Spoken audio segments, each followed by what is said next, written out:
Welcome back to the channel, everybody. It's time for Season 2 for Georgia State Coach Mode Dynasty, where I think the team here got a lot better and has a lot of interesting pieces. Mostly seniors, but, the one potential star on this team that could help us if we are able to keep him around NIL-wise could be Jerome Bettis Jr. And then we also have Cole Liner. So a little bit of legacy players here. And a couple of other interesting pieces that I'm excited to see, LaDainian Martin being one of them, now is starting running back because of the fact that we lost Xavier Butler via the portal. We had a 6-win season last year, some encouraging parts of the year, but then we went on a pretty bad losing streak in the Sun Belt.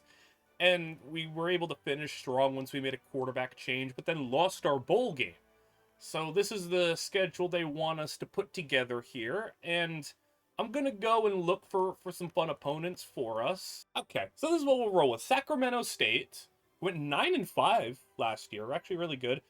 Georgia Tech, a little in-state matchup. East Carolina, and then our really tough game will be taking on Clemson. We'll have the usual schedule here for the Sun Belt. I don't know, now being a half a star, if we're going to have that much more interest. Is any 3-star going to want to be here? That's what I'm worried about. Because the top interest, oh boy. Yeah, no 3-stars still are top 10 interest. Now, my hope is that there are more 3-stars this year that are 0 NIL to potentially get. And that, that aren't obviously, fullbacks, kickers, punters. So there is. All right, we have a little bit more opportunity at 3-stars this year. They're all low 3-stars. But the fact that there are going to be a couple that are 5 to 10, maybe, that's at least something we can be a little bit more excited about as we continue to grow. So this is what I was able to come up with. Hey, we actually have some minor access to a few players that are actually in the top 1,000. The highest player that I was able to find that had a 0 expected NIL was 933, a position of need.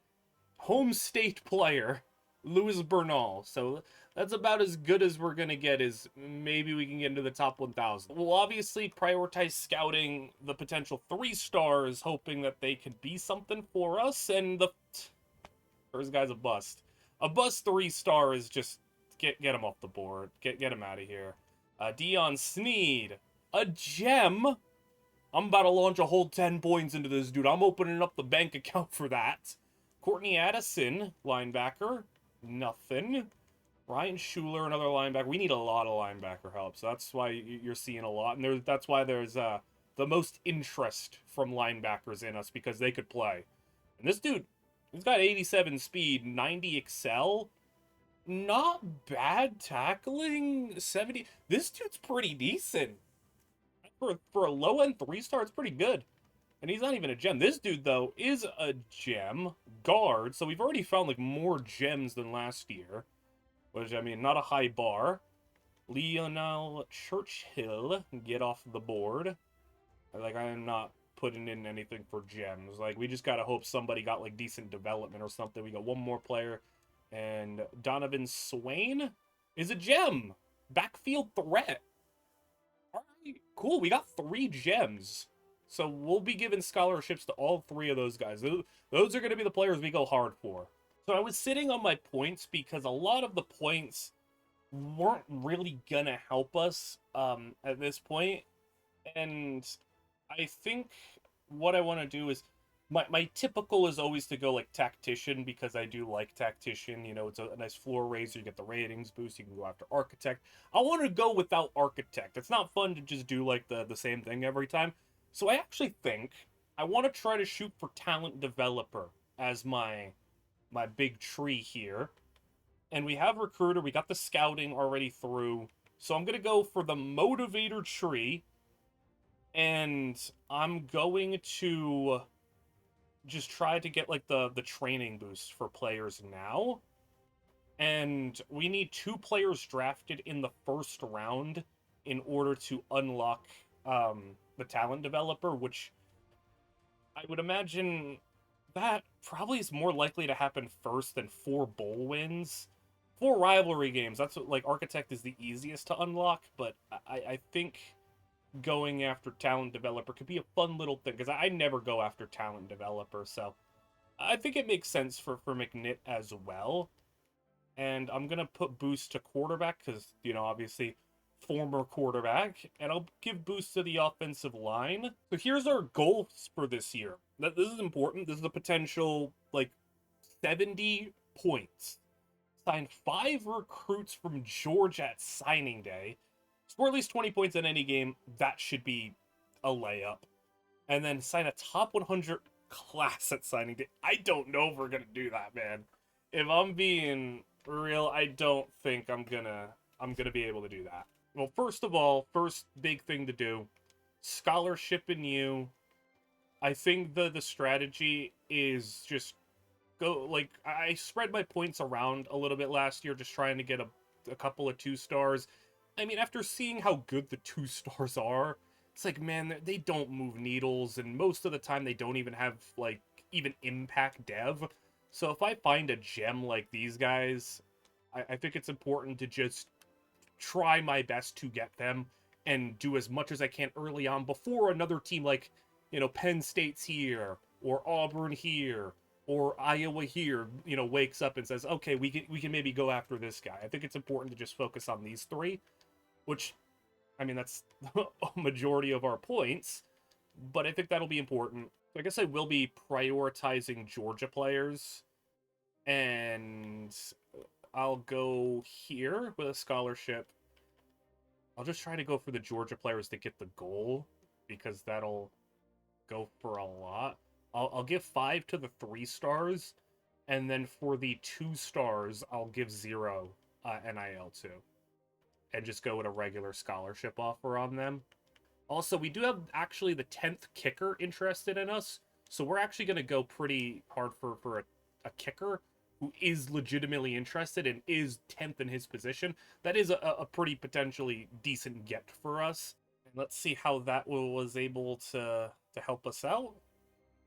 Virginia Tech's already going after him. Really? So we're out on this dude, out in front, and then out in front on this dude, but Virginia Tech's going after Dion Sneed. I'll still hold on here. Just, maybe they offered him a scholarship and they're not putting a lot of points into him, whereas we're giving him, everything. And, we will have the proximity to home as an A-, campus lifestyle, and playtime. We have some pitches for him.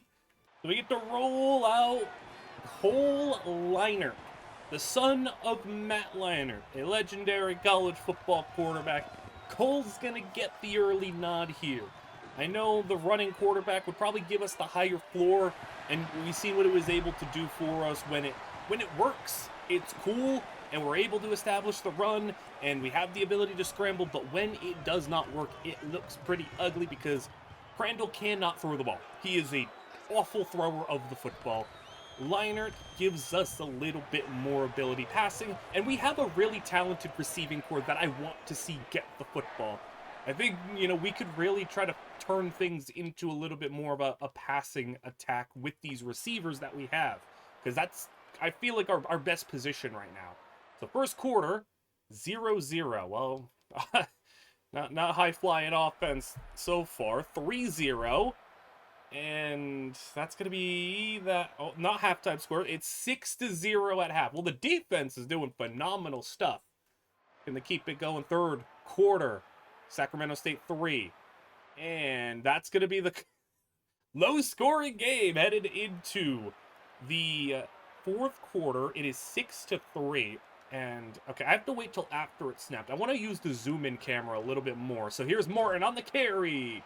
No gain. Martin is not had a good day so far, but I feel like both sides offensively have not had a good day so far, so I don't know how harsh I can really be. And keep an eye on everybody here. Thurman's got the star underneath him. Isolated to the left is Bettis. As Leinart to throw, and hit, sacked, couldn't get the ball off. 3rd down and 20, we're not going to do anything crazy here. I mean, I guess we just got to accept that this is a defensive game. Throw a screen out, play field position. Defense has been doing good stuff at least. Can we continue it though? As they'll throw a screen of their own, and we're all over it. Brought down. Their quarterback's got 82 yards passing. They showed the little stats there. We have 5 pass breakups, 1 sack as a team so far today. So the pass defense has been on it. Like I said, 82 passing yards all game. And the handoff will be to the edge. Nope, not getting far. 17 carries for 26 yards. Oh my goodness. And I can't tell if that is just good defense or bad offense. It might be a mix of both. 3rd down and 8. We'll go man coverage here. I like what our secondary, or more specifically our cornerback room has. And they have the completion, though. Unfortunate, but a new set of downs. Shotgun with 4 receivers. They send one in motion, tight to the line. Go to the tight end spot. And they'll go quick RPO, and they got the completion. Right past midfield to Georgia State territory. 2nd and 2, just press them. I think our corners are better than their receivers. And we get a sack! They wanted the keeper on the RPO. He didn't like what he seen. That was well done all around. Let's go actually zone here. Their quarterback can run a little bit, I'm pretty sure. They'll go out in the flats. It's caught. Breaks a tackle. Not going to get the first. That's 4th and 3. And they're not going to go for it. Yeah, okay. I wanted to look for a jet pass for Bettis, but I guess a screen will work. I don't want to get a delay game. I want to see Bettis with it. Here we go. Bettis, okay. Well, the blocking wasn't great. Leinart's going to have to throw it properly this time. And, I mean, we got way more weapons to find this season. So come on, Leinart. Pressure in, gets it out in the flats to Martin. Breaks a tackle, though, and Martin at least gets something, 2 yards. But the pressure got him way too fast. 3rd down and 8 is Leinart. We'll have an extra man in to protect, and dude, the pass rush is just crushing us. It's now started to rain here in Georgia. It's not going to make anything better if you're needing a game-tying field goal. It's already been an offensive struggle. Let's add rain to it, but what a grab! Evan Boyd, 8 for 72. He's been 90% of their passing offense, it looks like. As they'll go from the 32, handoff. And tackled in the backfield for a loss of 1. I think the run game just isn't going to be a thing for them, and they are going to have to hope they get another play like they did to Boyd.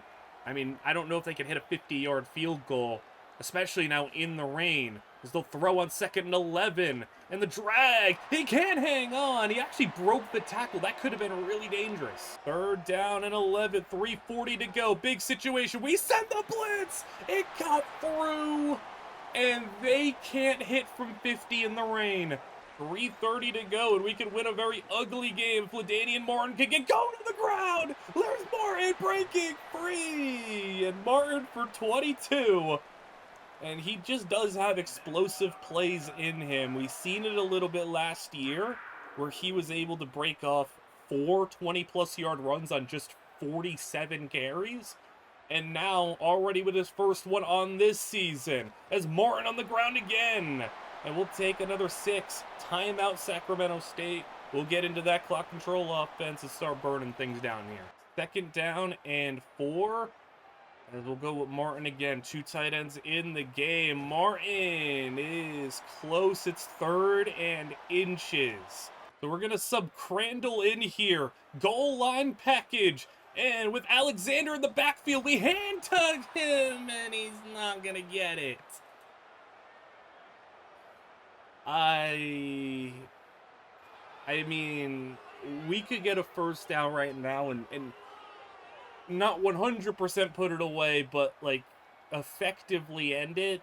But at the same time, I mean, our defense has been so good. Should we just let them handle it? 4th and 1, though. I feel like I'd be a coward if I didn't try to go for this. I feel like I'd be a coward if I didn't go for it on 4th and 1. It is a long one, but 4th and 1. Let's give them the ball. And oh no, man! I just don't understand that. Who was that? Poe getting the ball?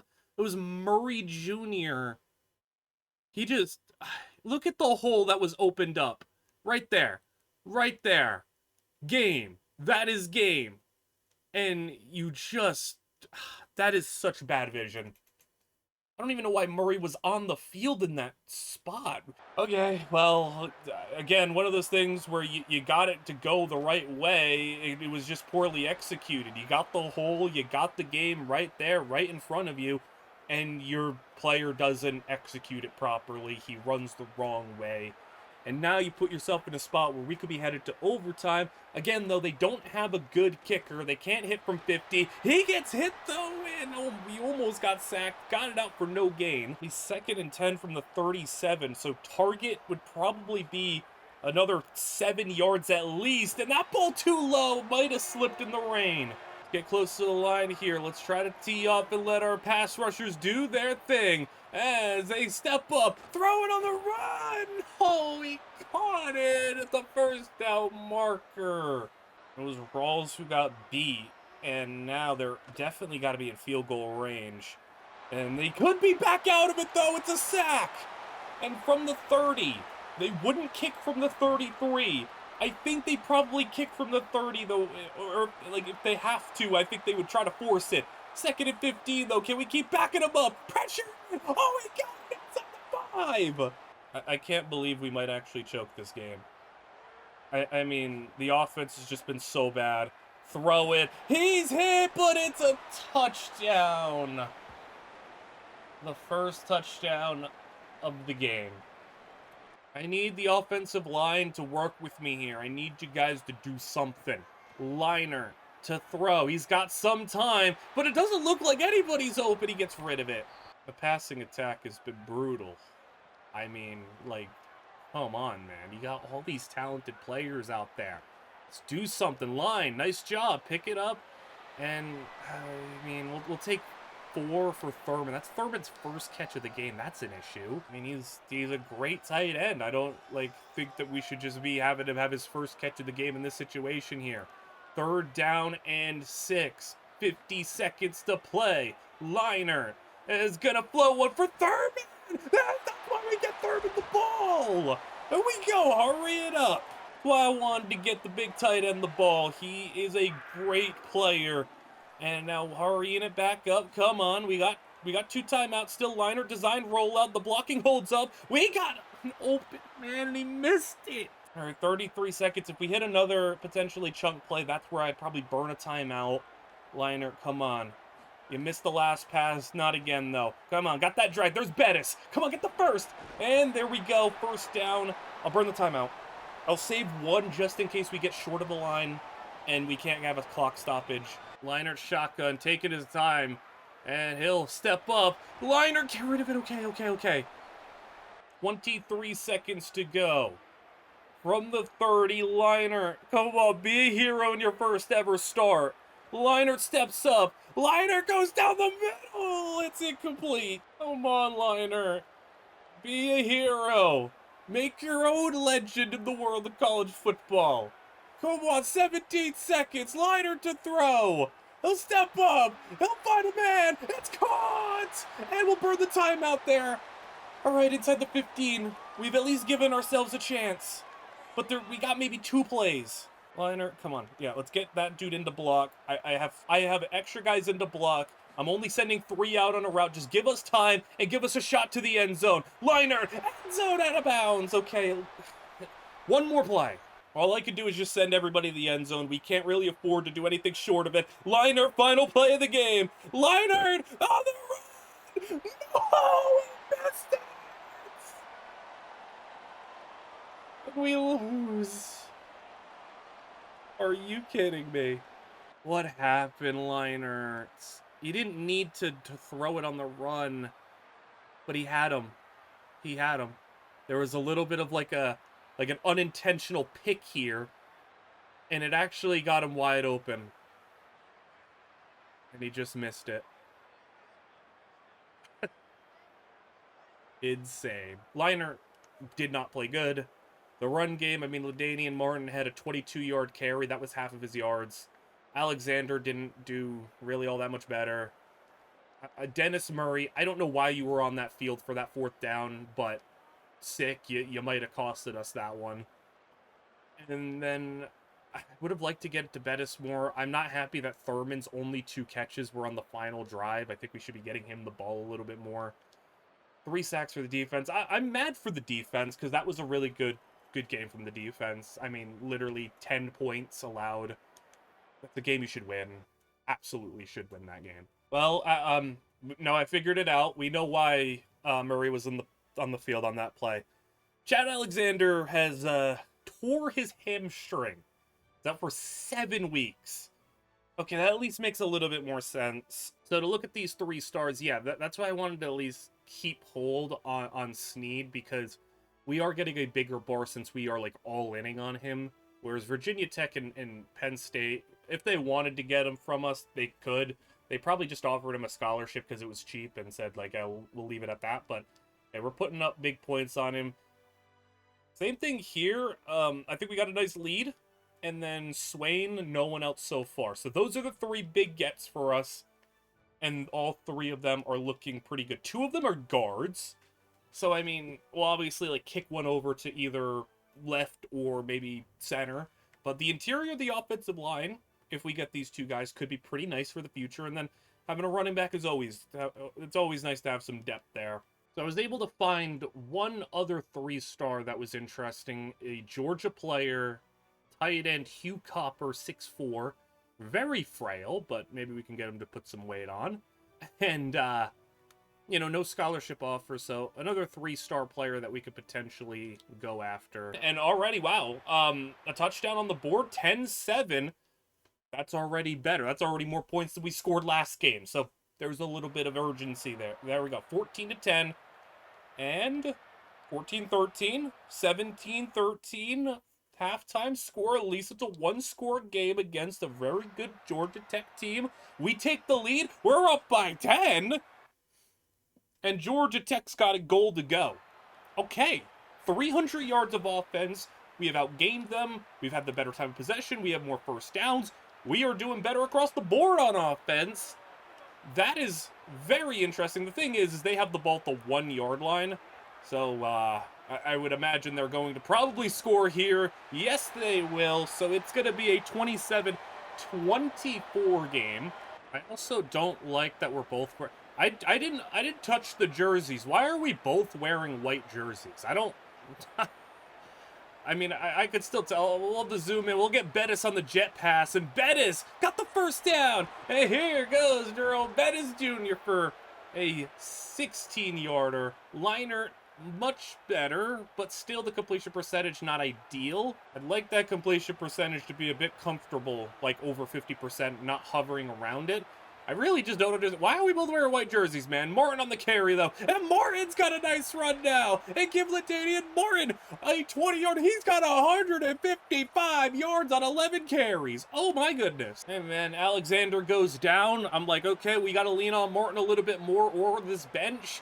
And Martin says, I got you. I got you with an incredible game.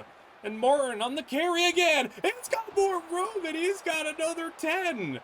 Hey, Martin, you want to set like a school... What's the school record right now? 166 is what we're at. Can we get beyond that? Bettis on the screen loses 4. We got a lineman down. See, we can put together here. 2nd and 14. Little RPO action. And Liner, oh my goodness, he kept it, and he loses a yard. As Mason Myers, the center. Honestly, bruised knee, you're going to need to stick around, man. I need you here. I don't care if you got to play with one leg. You got to play, man. We can pull off an upset here. 3rd down and 15. We'll go to the air. Just don't take a sack, please. And he's going to take a shot down the field for the first down. That's Hollier, the number 2 tight end.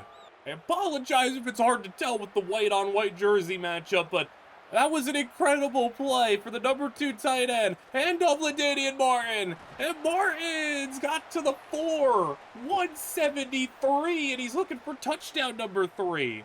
Let's throw it here. 2nd down for Liner. And Liner in the gun. Design rollout. Just get rid of it. No! If we had a little bit more time, I think that would have worked.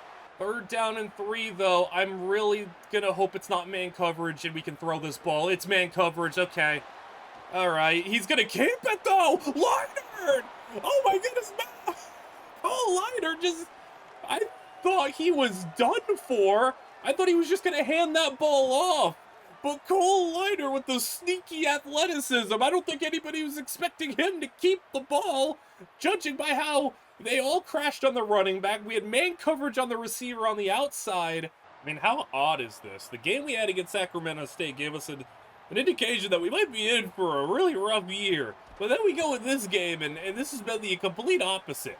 Mullings gets a tackle, no gain. Their running back maybe had 100 yards, but it just has not mattered. Our offense is just out-dueling the Georgia Tech offense on the road here as he'll throw and past his receiver. I mean, not only would that have been like a rough catch to make, even if it was an accurate throw. I mean, we had defenders all over him, and we got defenders all over the quarterback. It's Donovan Westmoreland coming straight through the transfer portal to get a sack. It's 4th and 18. And 4th and 18. Let's send the heat here. Double safeties on the blitz. Take their shot. It's caught but short of the line. I do think Martin can probably like rest here. I don't want to like run him into the ground. He's just not a 20 carry per game running back. We're going to put Dukes in. This was a transfer portal freshman running back that we picked up. And on his first carry, did he immediately get hurt? Well, sick. We're hurt.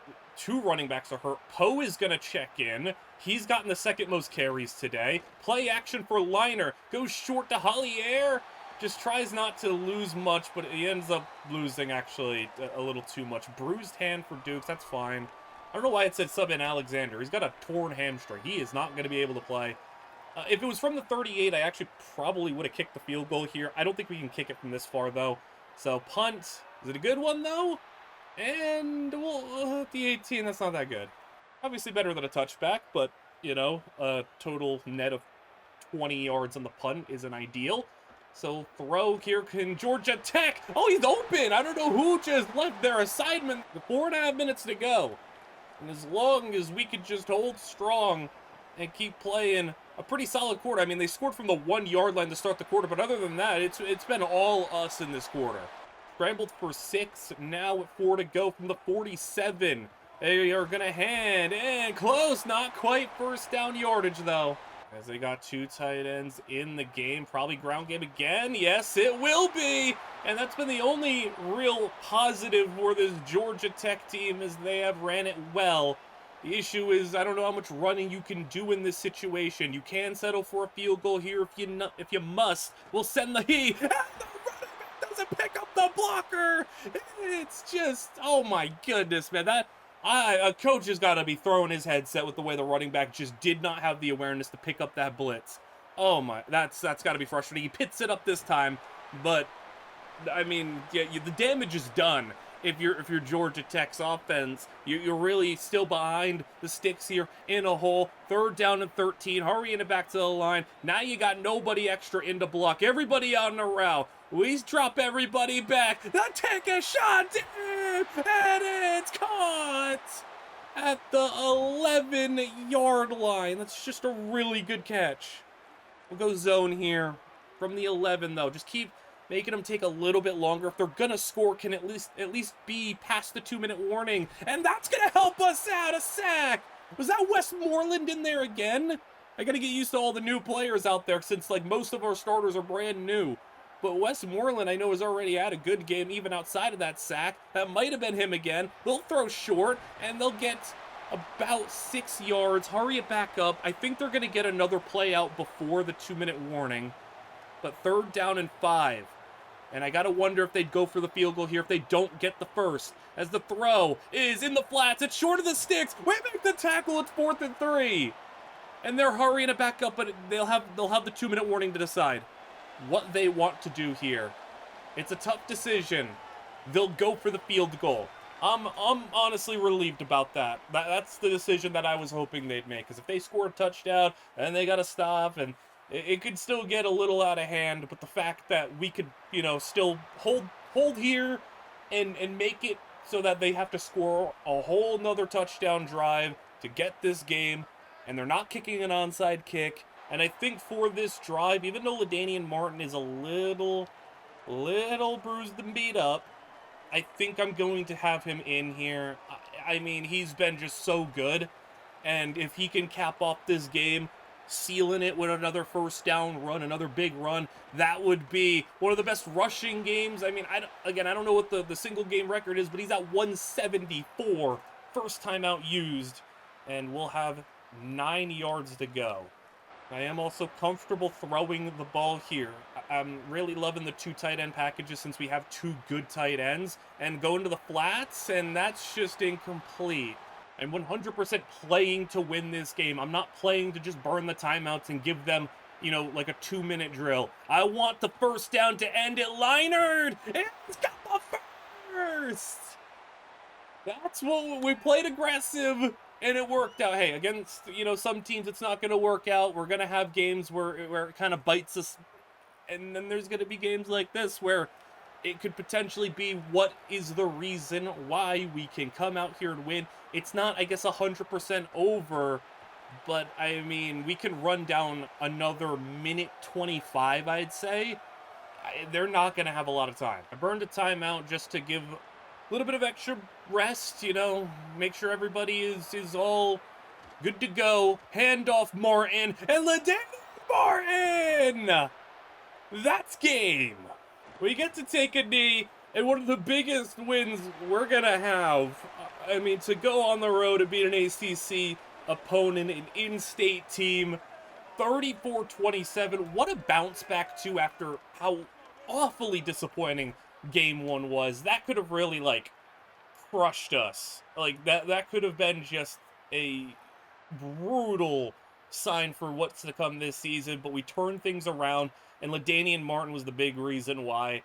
I mean, Cole Leinart played a much better game, I feel like. He had the touchdown on the ground as well, but 192 yards from LaDainian Martin, 3 chunk carries, 127 yards after contact, a 62-yard run.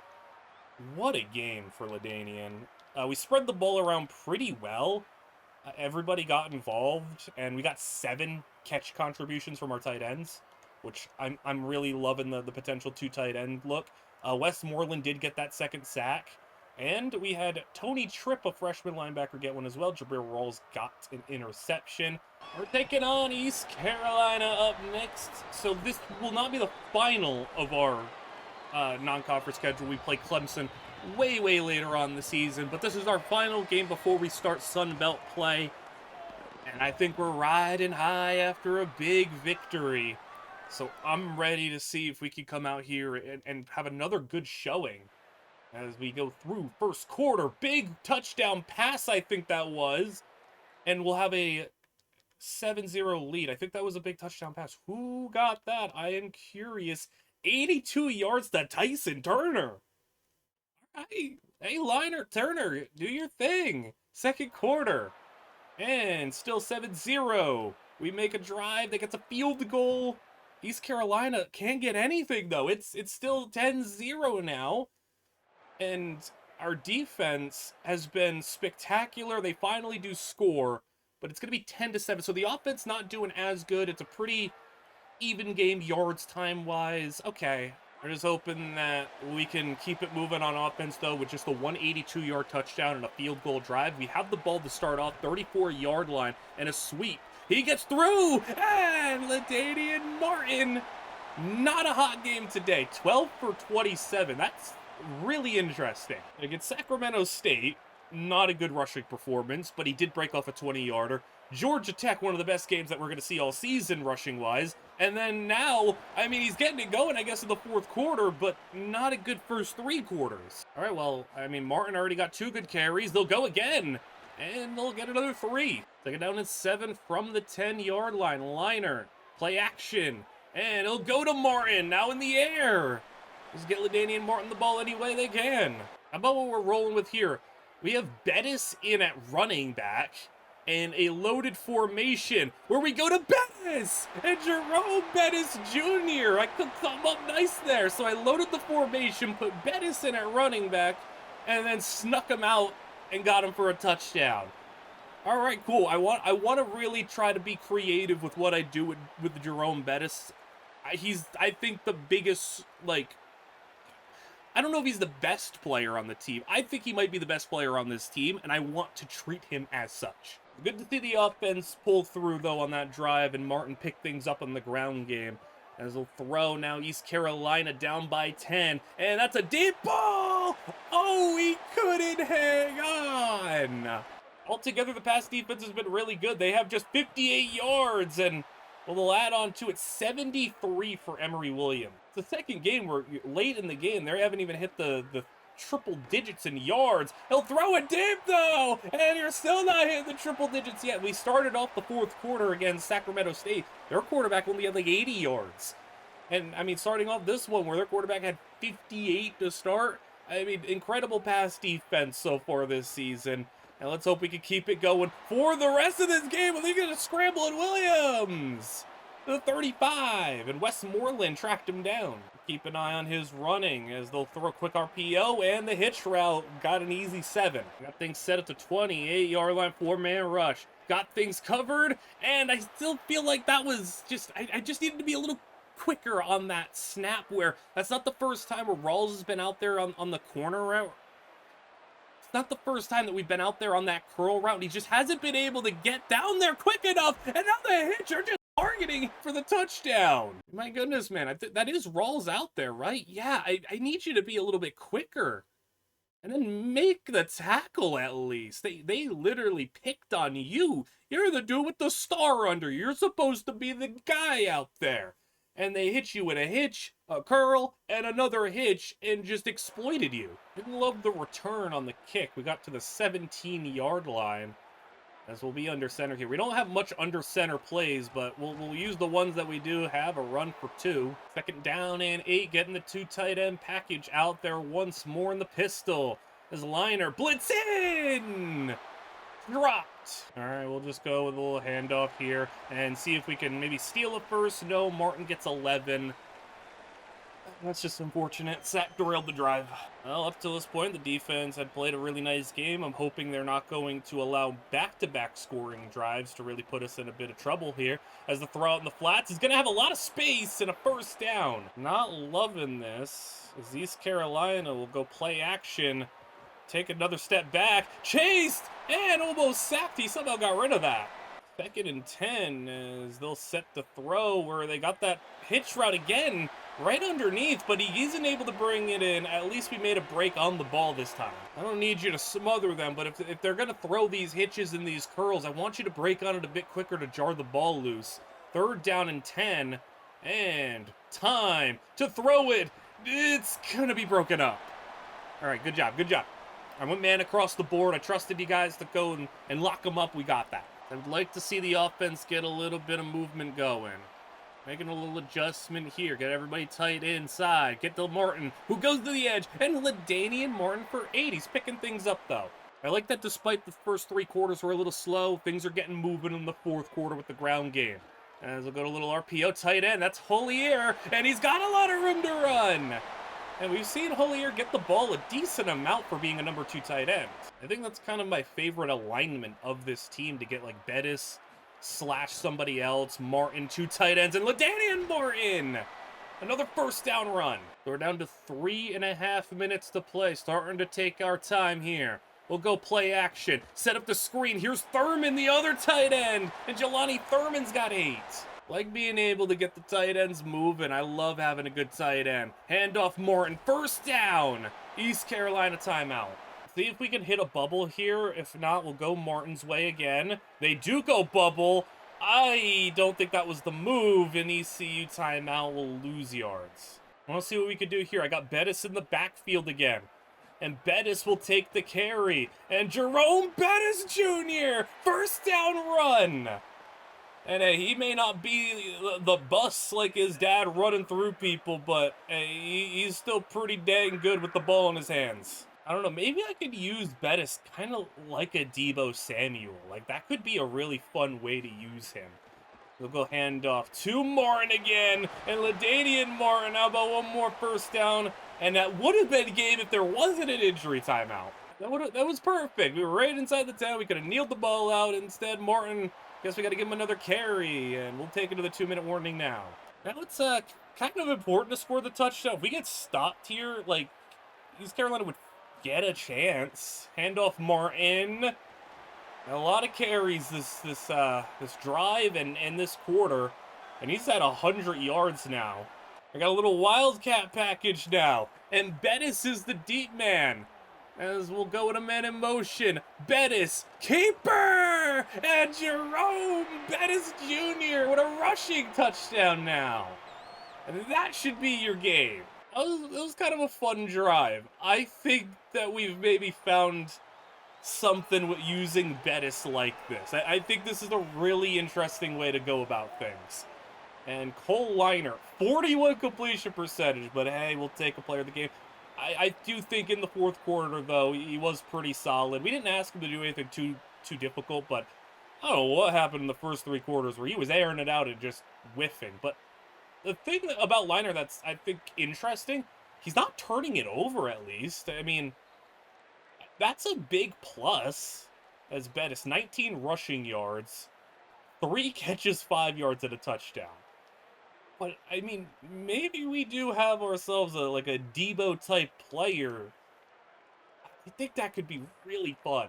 Give him maybe 2 to 3 carries a game. Give him some creative stuff. And then, I mean, I would like to draw more up in the passing game. It just doesn't feel like at this point Liner can do a whole lot.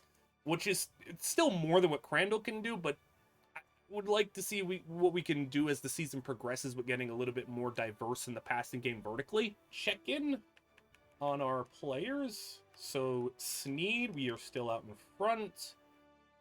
Not too interested. Like, dude, the visits are going to be a little rough. I mean, F stadium atmosphere, D- tradition. That could be what our best stuff is. Man. We got that right. It's going to be difficult. Liberty is now climbing. And then Swain, we should be good on him. Unless somebody, really makes a late push for him. I think Swain's going to be good to go. Which, getting a gem running back is awesome. And then we also have the kicker here. And we took the lead. Throwing 20 on the kicker. 100%, not 40. 20 on the kicker. 100% a move.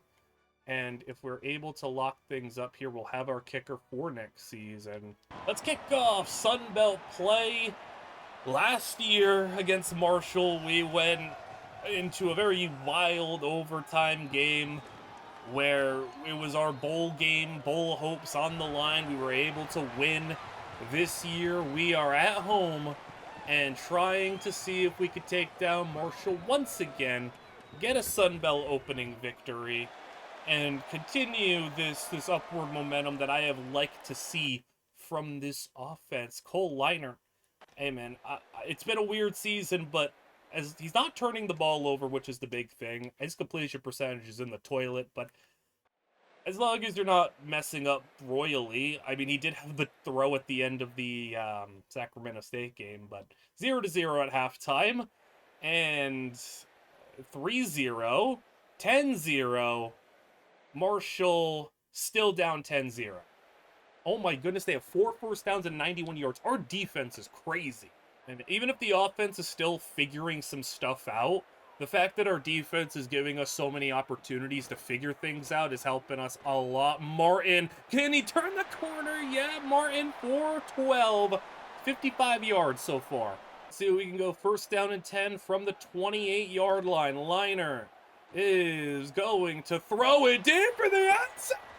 Touchdown! And there's a good ball from Liner right there on the money. And Leacock's got it for the score. Now we're up 17-0 on Marshall. And I have not really had much of anything going for them. They're under 100 yards as an offense in total so far today. So they still need to get into triple digits in that regard. And another game in which, heading into the fourth quarter, the opposing passing game is under 100 yards. I mean, that's just, we're trying to put together one of the best passing defenses in the country. Scramble for the quarterback. He tried to keep it. He goes down. They roll it a sack. We're forcing them to throw the ball again. 3rd down and 8. And he'll go to the air. 4-man rush. Try to step up. Hit it. Incomplete. 4th down, they'll punt. get a little first down throw. And Liner gets wide open, and Martin out of the backfield.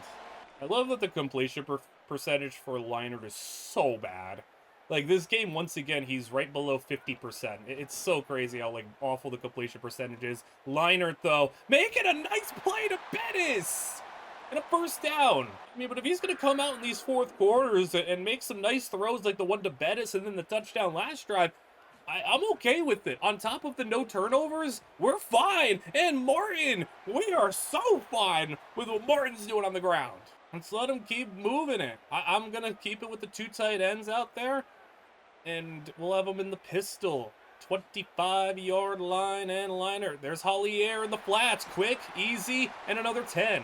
I won't keep letting them throw. If we score a touchdown here, like I'll get out because, I mean, it would be 24-0, but I see potential there. He'll just take a loss of 5 on that throw.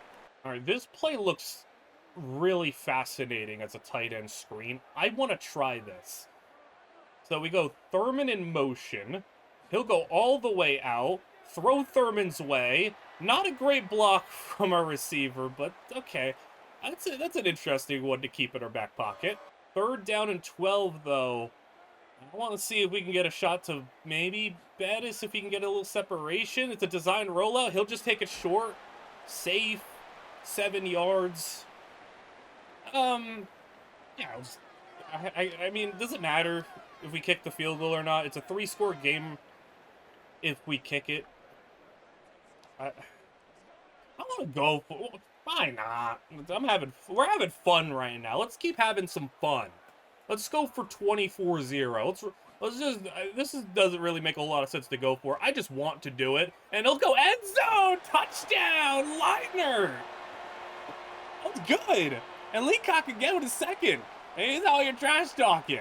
You know, I call that a little bit of redemption for that throw in the end zone on the run that he missed in week 1. I mean, hey, he threw this. This is the window he threw.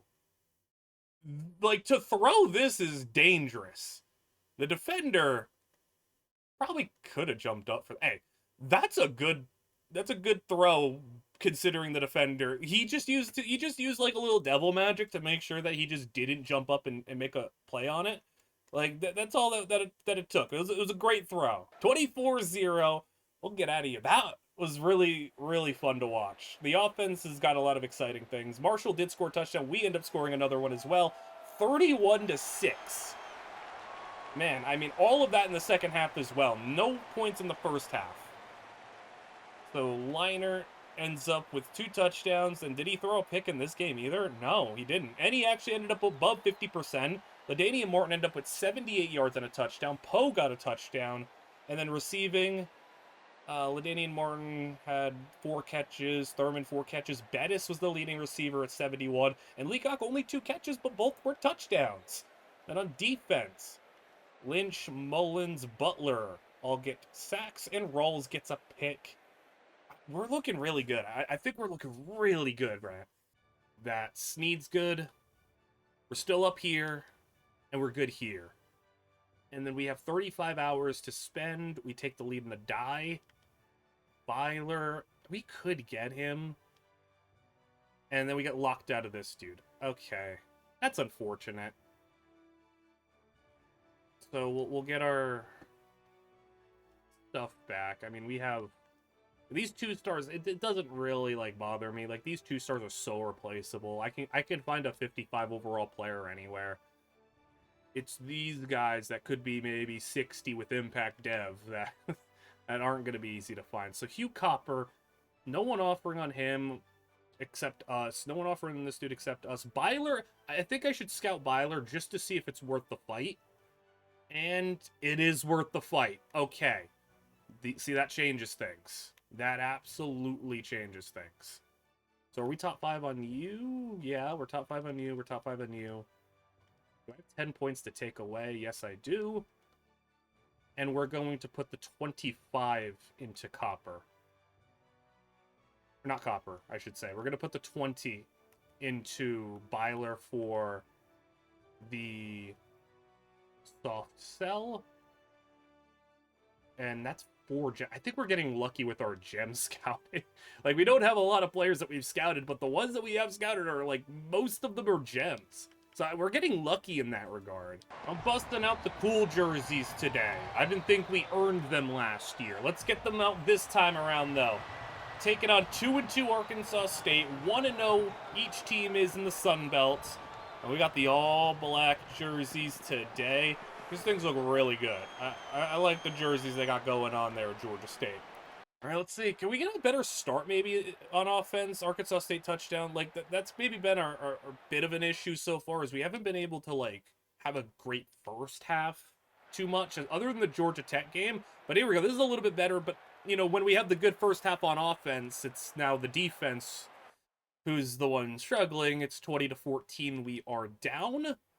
And 21-20, 26-21, 29-26, and we have the ball. So the offense, a good, 3 quarters, and Arkansas State is down by 3. We'll have Bettis in motion, and we'll go hand off Martin, who is really up there in the country when it comes to rushing yards of an injured lineman.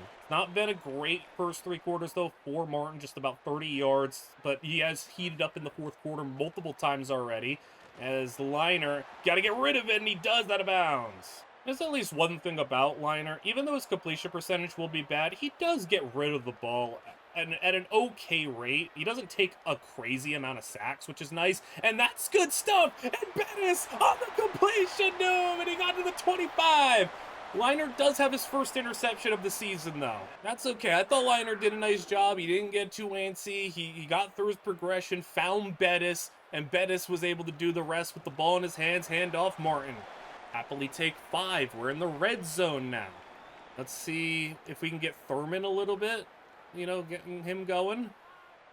As Liner shotgun. And he'll keep. Well, that's, you know, not ideal when Leinart has to keep the ball. So we'll go 3rd down and 7. We're very much in field goal range. Obviously, we'd love to have the touchdown, but I'm not going to be too picky with a scoring drive, and Leinart ran into a sack. That's going to make a field goal try a lot more difficult. 4th and 16. 30-yard line. Kick is good for a 6-point lead. Down by 6, Arkansas State has a real opportunity here with 8 minutes to play. They'll go with a little fake end around, and he loses a yard. They fake the pitch to the motioned out receiver, and now they got a roll out pass, 2nd and 11. That's in coverage, picked off. And the defense comes up with a turnover. Tyson McCrary with the interception. Number 32 on defense. Sets the stage for number 32 on offense to not touch the ball. They actually go Bettis, and incompletion. I want to see Bettis get a carry here, as we'll be from the 28-yard line. Now a field goal does a lot to help us out. Bettis on the carry, and Jerome Bettis Jr. for 7. 3rd down and 3. Should be good to go. Even if you take a sack here, we'll still be in field goal range. As Liner, end zone shot! Caught! Oh, he couldn't hang on! Oh, man. I thought he had it. That's good. I think that was nice from Liner. I mean, he did have to extend a little bit, but you kind of had to put it out there so the defender couldn't get a hand on it. It's a good play by the defender, man. All right. 4th and 3. They want me to go for it? Heck no. We kick a field goal here. I mean, I'm all for being aggressive and going for it, but let's take the 2-score lead. I mean, especially let's not let the interception end up with nothing, and the field goal's good for a 2-score game. Now Arkansas State's in a little bit of trouble. That interception might have been their undoing, because now they need 2 scoring drives, and he's hit, incomplete. Injury from an offensive lineman, too. You're seeing the wear and tear, though. Mullings on our D-line's pretty beat up, so we're going to hope he's going to be able to go long-term this season. As a tackle in the flats, just a yard. 3rd down and 10, though. 2 straight plays that got him nothing. And now we send the blitz. And that's a deflection for Rawls! On him. You got to go for it. And Rawls with a nice play. I want to see him continue to be better for this team. He is our #1 corner for a reason. And they'll throw outside. Oh, he dropped it! I think he would have gotten a foot in bounds and everything, too. He just flat out dropped it. Can't express how much more fun this offense is, though, to watch. Here's Thurman in the flats. And Jelani Thurman for 4. I want to keep letting Leinart throw the ball, keep letting those reps get under him, and I'm starting to see, like, little by little, bit more improvement from Leinart. He'll float one, and Dukes couldn't hang on. It was definitely a makeable play from Dukes. He'll go to the sidelines. 3rd down and 6. I mean, we could get another field goal if we want to. He'll throw. Leinart is just too low. All right, see, that was on him, a bad throw. I mean, hey, another field goal. We're gonna talk about reps. Let's get our kicker some reps, I guess. Keep booting it through. And the kick is good again. Maybe a bit of a concern that we've had the ball, like, in their half of the field and we just keep getting field goals. But, you know, I'm not trying to play it, like, too aggressive. We had a 6-point lead. We made it a 9-point lead. Now we make it a 12-point lead. Our defense is doing well. I don't need to, like, force anything here. We're up by 12 with 5.5 to go. And I've got a lot of faith, at least, in this defense to keep doing what they're doing in this quarter. So now at the 49-yard line, finally Arkansas State moving a little bit. Running back picks up the rush, and the throw outside's good, and a catch to the 35. So finally in a scoring position, though with all the field goals that we got, it's far too late for them to think about a field goal. They now need 2 touchdowns to win this game, and they are tackled for about 10. We'll call it 2nd and inches. And Amorian Brown, one of our D tackles, has a torn labrum now. That's not good. Let's get up on them here. Let's go with a little press man. Everybody down on the line. Let's hope we just don't get beat up over the top, but they will hand and they will get stuffed. Loss of 3. Freshman linebacker Tony Tripp with the tackle for loss. And I won't get back on them again. We have a safety up top just in case. 3rd down. They go handoff, and they get the 1st down, but if they're going to keep on running the ball, I mean, that's only going to help us, you know, keep this clock moving. We're under 4 minutes to play, and they'll throw. Stepping up, and on the run, it's knocked away from the receiver. That's Rawls making another play on the ball. Again, I'm starting to see some of these new players get a little bit more comfortable. Leinart, Rawls, some of these other guys playing a little bit better as we head to that midway point in the season. And I don't know if we've even played our best yet. As a throw into the flats, tackled! I mean, some guys came out the gates hot, like Westmoreland came out the gates, no hesitation, good player. Some guys take a little bit of time, though. 3rd down and 10. And he'll go outside and too far out for his receiver. It's 4th and 10 in the game. On the line, it looks like. Imagine if you don't get this, it's probably over. And we'll make a little adjustment here. 4th and 10, though. 3:30 to go, and he's got a moment to fire one. Oh, he caught it, and it's a touchdown. Now we need to ask the offense to move the ball a little bit. They've stalled too many times. We just had, you know, some good field position, and Martin, I mean, the middle was plugged. He tried to go outside. The outside was plugged, too. All right, time winding down. Arkansas State will start to burn timeouts.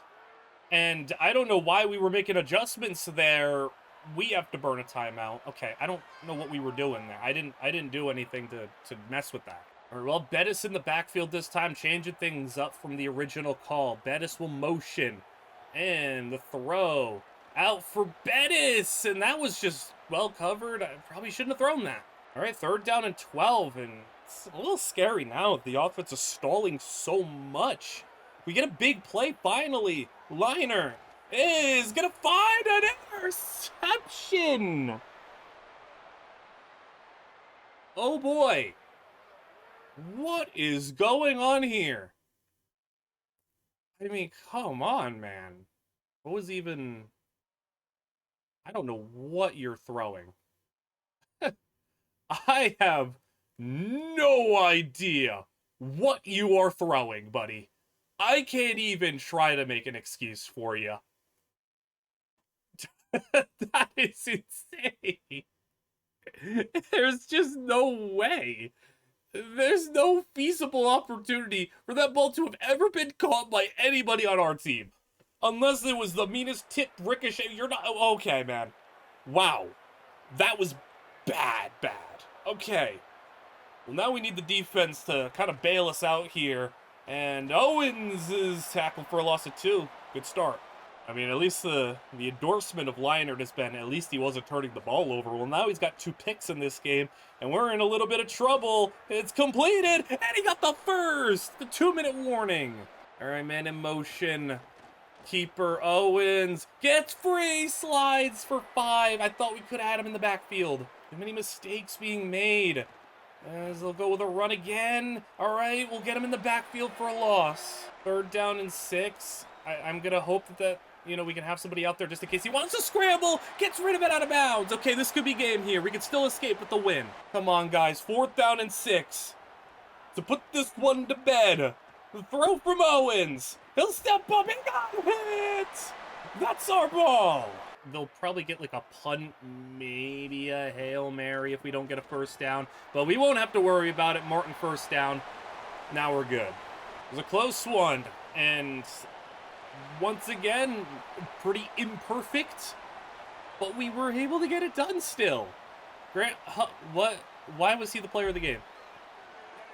Wait, what did he do?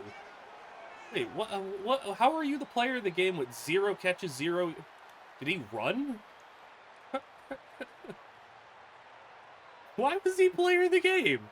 Being set up in good field positions. Even though we only had 1 turnover forced. Unless we got a fumble. Oh, we did. We got 2. Oh my goodness. What the heck? What? Wait, what happened? What happened? Wait, what? Grant, our backup tight end, had a scoop and score? Where? How? I'm so confused. They're not here, so it was here? We're 4th and 4. Fumble recovered for touchdown. I guess we forced a fumble on the punt, and then Hollier picked it up and scooped it for 30 yards. Are you serious? He also had another fumble recovery. Where was the other fumble recovery? I don't even know what went on in that game. Okay. We got Sneed still looking good. Man, we're so close there. A die. Good stuff, good stuff. So we can get 20 on a die. And we'll see if we need to get more on Byler. I will absolutely put more on Byler if I have to. I don't think we're gonna get him. And we messed, and we also chose wrong for one of his things. I'm gonna put the 40 on him. I gotta try. He's a gem 3-star. I gotta try. We're good on Swain, though. A very big game that has implications on the Sun Belt Championship. 4-1 Georgia State versus 4-1 Appalachian State. 2 teams that had a pretty wild one last year, where we almost were able to pull off a crazy comeback. Wasn't to be. This year, though, is meant to happen. Are we going to represent our division this year in the Big Conference Championship? We obviously hope so, but can we have the edge over what has been the team in the Sun Belt early on in this dynasty? As we'll have a scoreless first quarter. Second quarter, nothing on the board. I thought we were about to score. It's still 0-0. Still 0-0. It's 0-0 at half. Or at least the defense. Both defenses are really good, by the way. Both defenses have allowed less than 20 points per game. We have a scoreless game going into the 4th quarter. Oh my goodness. So, Appalachian State's looking to finally be the first team to score all game because it's 0-0. They're at the 11-yard line, though. And they'll go handoff. 4-2. I mean, both teams a cumulative 2 yards per carry, 4.5 yards per pass. It's been ugly. And speed option. He gets the pitch out. He gets positive yards. Just a yard, though, but he could have had a disastrous result in that one. LaDainian Martin's at least playing well. I've seen that. He's averaging like 5 yards a carry. It's just kind of everybody else in the run game that's not really helping us, and we've probably gotten sacked a couple of times. 3rd down and 6, and they'll scramble. He's trying to. He's not going to get the first down. He's going to get sacked, and it's by Deuce Walker, the cornerback. But to settle for a field goal, but to break the scoreless game. A riveting 3-0 for App State. Pretty sure Leinart is responsible for at least one of those turnovers. Might be both of them, which is going to be a bit of a concern if he's not giving us high completion percentage and a bunch of big plays, but he's also combating that with, you know, not great plays, you know, when it comes to keeping the ball safe. Also, is LaDainian hurt? That was Poe on the... Is LaDainian hurt? No. He's just probably really beat up, isn't he, then? No, LaDainian, I need you. Oh, he's cooked. 8 speed loss. I mean, LaDainian having a -8 speed and minus... Oh, that's... All right, Liner. Hey, show me why I paid you like 5 NIL. Okay, he's sacked. I got what I paid for. Well, here's hoping we can make a play on 3rd and 15. Liner, please. Give me something. I'll put Poe into block. I don't really care for Poe in the receiving game. What do you got? To the air. And Liner. It's going to be a fumble! Oh, no! Oh, no, man. Oh, that's disgusting. I mean, hey, Poe. Hey, Poe, I know there was 2 guys. You could have tried. I'm not... Also, he dropped the ball. Oh, my God. Hey, I know Leinart could have done better on that play. And also, the guard immediately got... I mean, the right side of the offensive line got destroyed. But, dude, Poe didn't pick up either one and then dropped the ball. This is not me absolving blame from Leinart, but I am saying we could have helped him a little bit with the blocking. Well, without Martin in this game, and we're down 10-0, hey, Leinart, it's up to... Okay, he's just... Okay. I mean, again, not even a chance for him. I don't even know if blocking Poe's gonna do anything. We have extra blockers in for this play, but I don't even know what that's gonna do for us. I mean, we'll go roll, and Leinart hits. Incomplete almost. This poor guy. Again, I'm not absolving Leinart completely, but I'm not gonna act like we're helping him out a lot with the protection that we're giving him. Like, we're not at all. Like, he's gotten hit, like, the last, like, 3 plays. Leinart, he's hit again. We're just... What do we do? I'm not going for this. I'm gonna punt. I'm just gonna punt. I know we're down by 10 with 7 to go. It's 4th and 19 at the 13. If we don't get this, it would be guaranteed game over. At least I could try to hope for our defense to, like, do something cool. I don't know. I like, that is just awful, awful protection. I had 6 into block. There was a play I had 7 into block, and he still was getting drilled. So it's not even like the extra blockers were helping. And now App State on the ground. There's a big run. I don't know if we're ready for App State yet. A defense, please. Something here.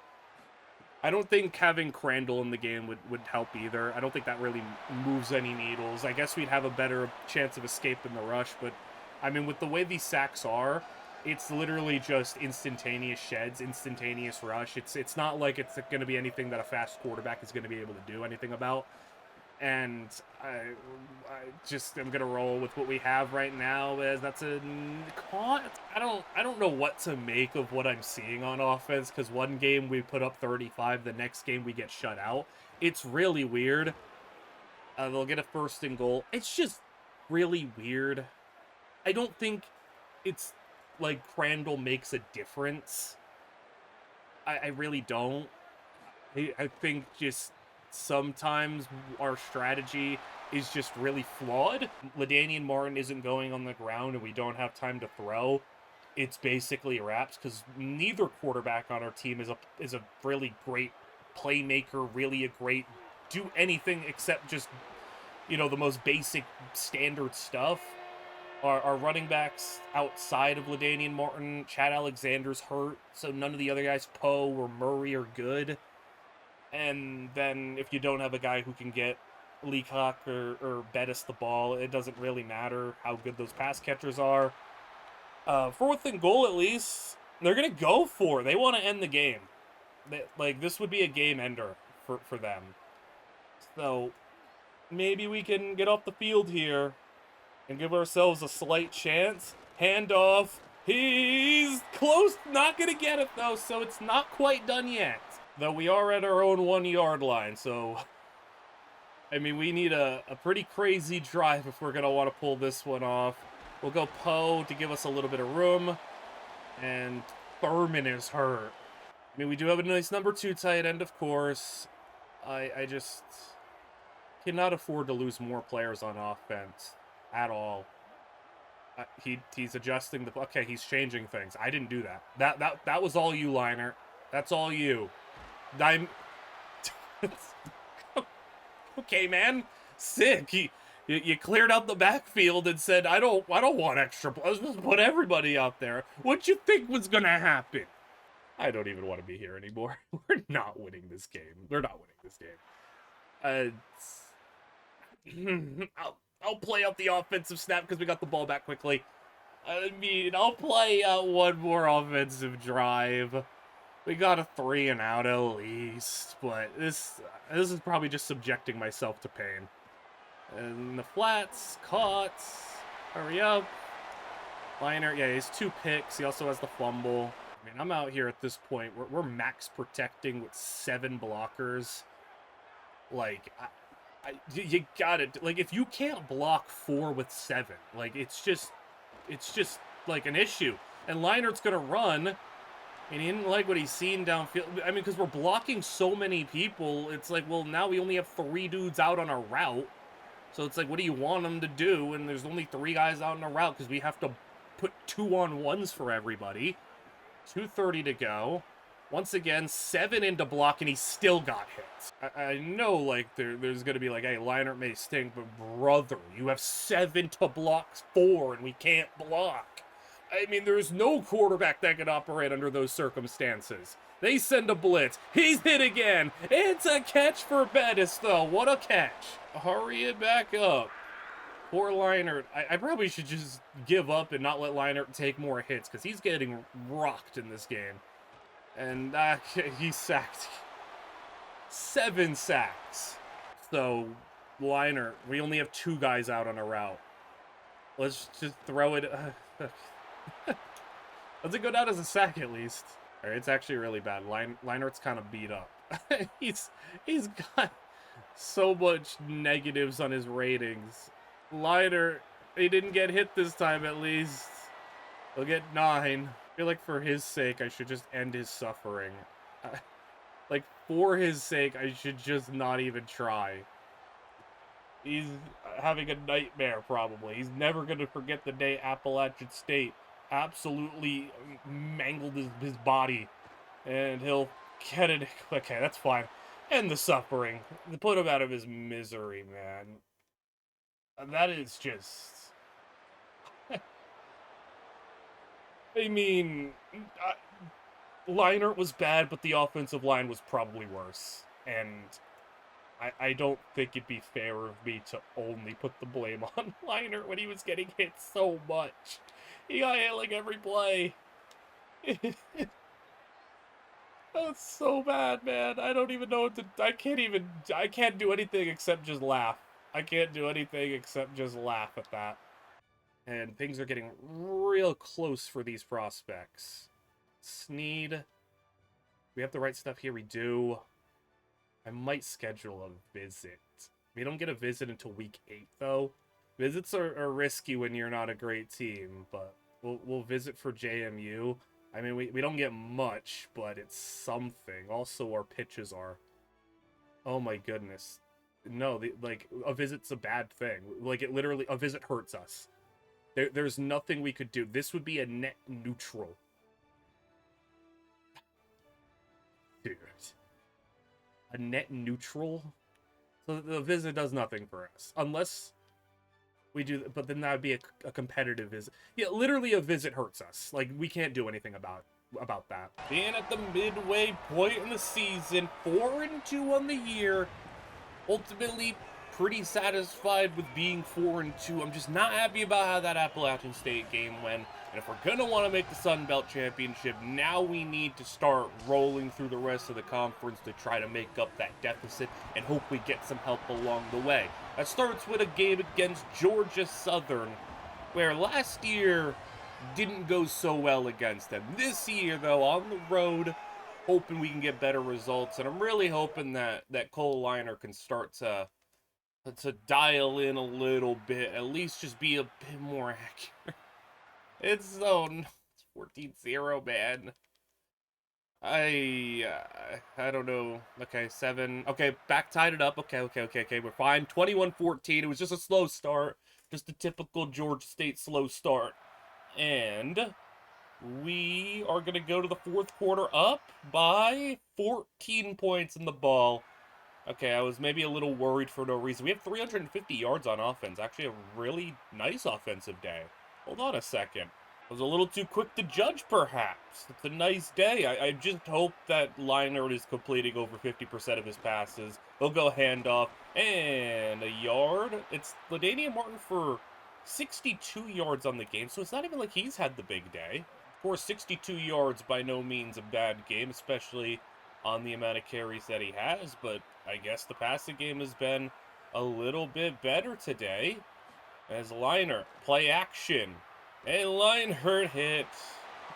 And down. I need this offensive line to be so much better than it is. I mean, it's a good thing that we have 2-star guards as our top, or 2 gem guards as our top prospects. I mean, that could help us out, but also we're going to need some transfer portal stuff. Oh my goodness, Leinart ran. Leinart's got a first down on the ground. We'll 1st and 10 this time. From the 24-yard line, handoff LaDainian Martin. Shoots through the middle and a first down. It's been 28 unanswered. We can make it 35 unanswered. Sweep. Martin hit the block. Good job, Thurman. Touchdown. That block was very well done. Jelani Thurman gets a lot of credit for sealing that one. Or to actually give a lot of credit to Jelani Thurman. Out in front, cornerback there, just puts him on the ground.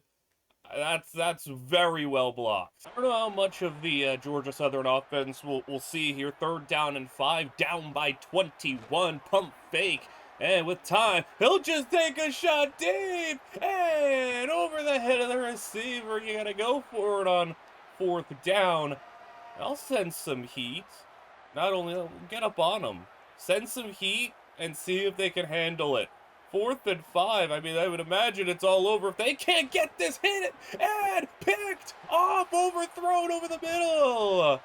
And I mean, we didn't need to intercept it, but I mean, we took it right back to the 36 where we would have had the ball anyway. So the defense also, after 14 points allowed, nothing the rest of the way. I guess we could maybe play out this offensive possession, just kind of see what we're doing here. Hand off Martin. I would have liked the throw potentially. I got to see if we could always get like a manufactured touch for Jerome Bettis and see what he can do. Throw the bubble. I don't know why he hesitated. Well, it's 3rd down and 9. I think we could maybe try a field goal. Do we have a 50-yard leg? We'll see, maybe, as we'll go to Bettis. Okay, we won't have to deal with that. Bettis! That's a first down. I feel like when I'm in these spots, I just want to let Leinart have as many reps as possible, so we are going to keep letting him throw it. And he breaks out of 1 sack, and not 2. I did get a glimpse at his completion percentage. Once again, it's really ugly. It's just kind of insane how bad his completion percentage is. But it's, I mean, we're succeeding right now in a drop. I mean, tough catch to make, but still a drop. This looks like a really interesting play. I want to try it. 3rd down and 19. We'll go Martin. Okay, that play wasn't that good. I want to try and kick a field goal. I want to see if we can hit from 52. Never a bad thing to test out your kicker's limits and test out his range. 52 yards. It's short. All right, he can't hit from 52. That's fine. That's fine. There's 5 minutes to play. We'll see. Georgia Southern, no touchdown. So we'll get out of here. Oh my goodness, what happened there? What happened here? 40 yards by Martin, 32 yards by Martin, and Jalen Poe steals the touchdown. Okay, LaDainian Martin just like jacked up his stats, like doubled his yards total. And we go 42-14 in a rivalry victory. And LaDainian Martin ends up with a massive final stat line. But Leinart, 44 completion percentage, but 2 touchdowns, 1 pick. Martin, 158. Poe also had 3 touchdowns. He stole a bunch of touchdowns, 78 yards, so he had a nice game. And then receiving, once again, pretty spread out. Bettis had 5 catches, though. Just want to make sure he keeps leading the team in catches. We should just be getting him the ball as much as we can. Deuce Walker, 2 picks, and Gray had the 4th down interception. We moved to 5-2. Oh, it's so close, man.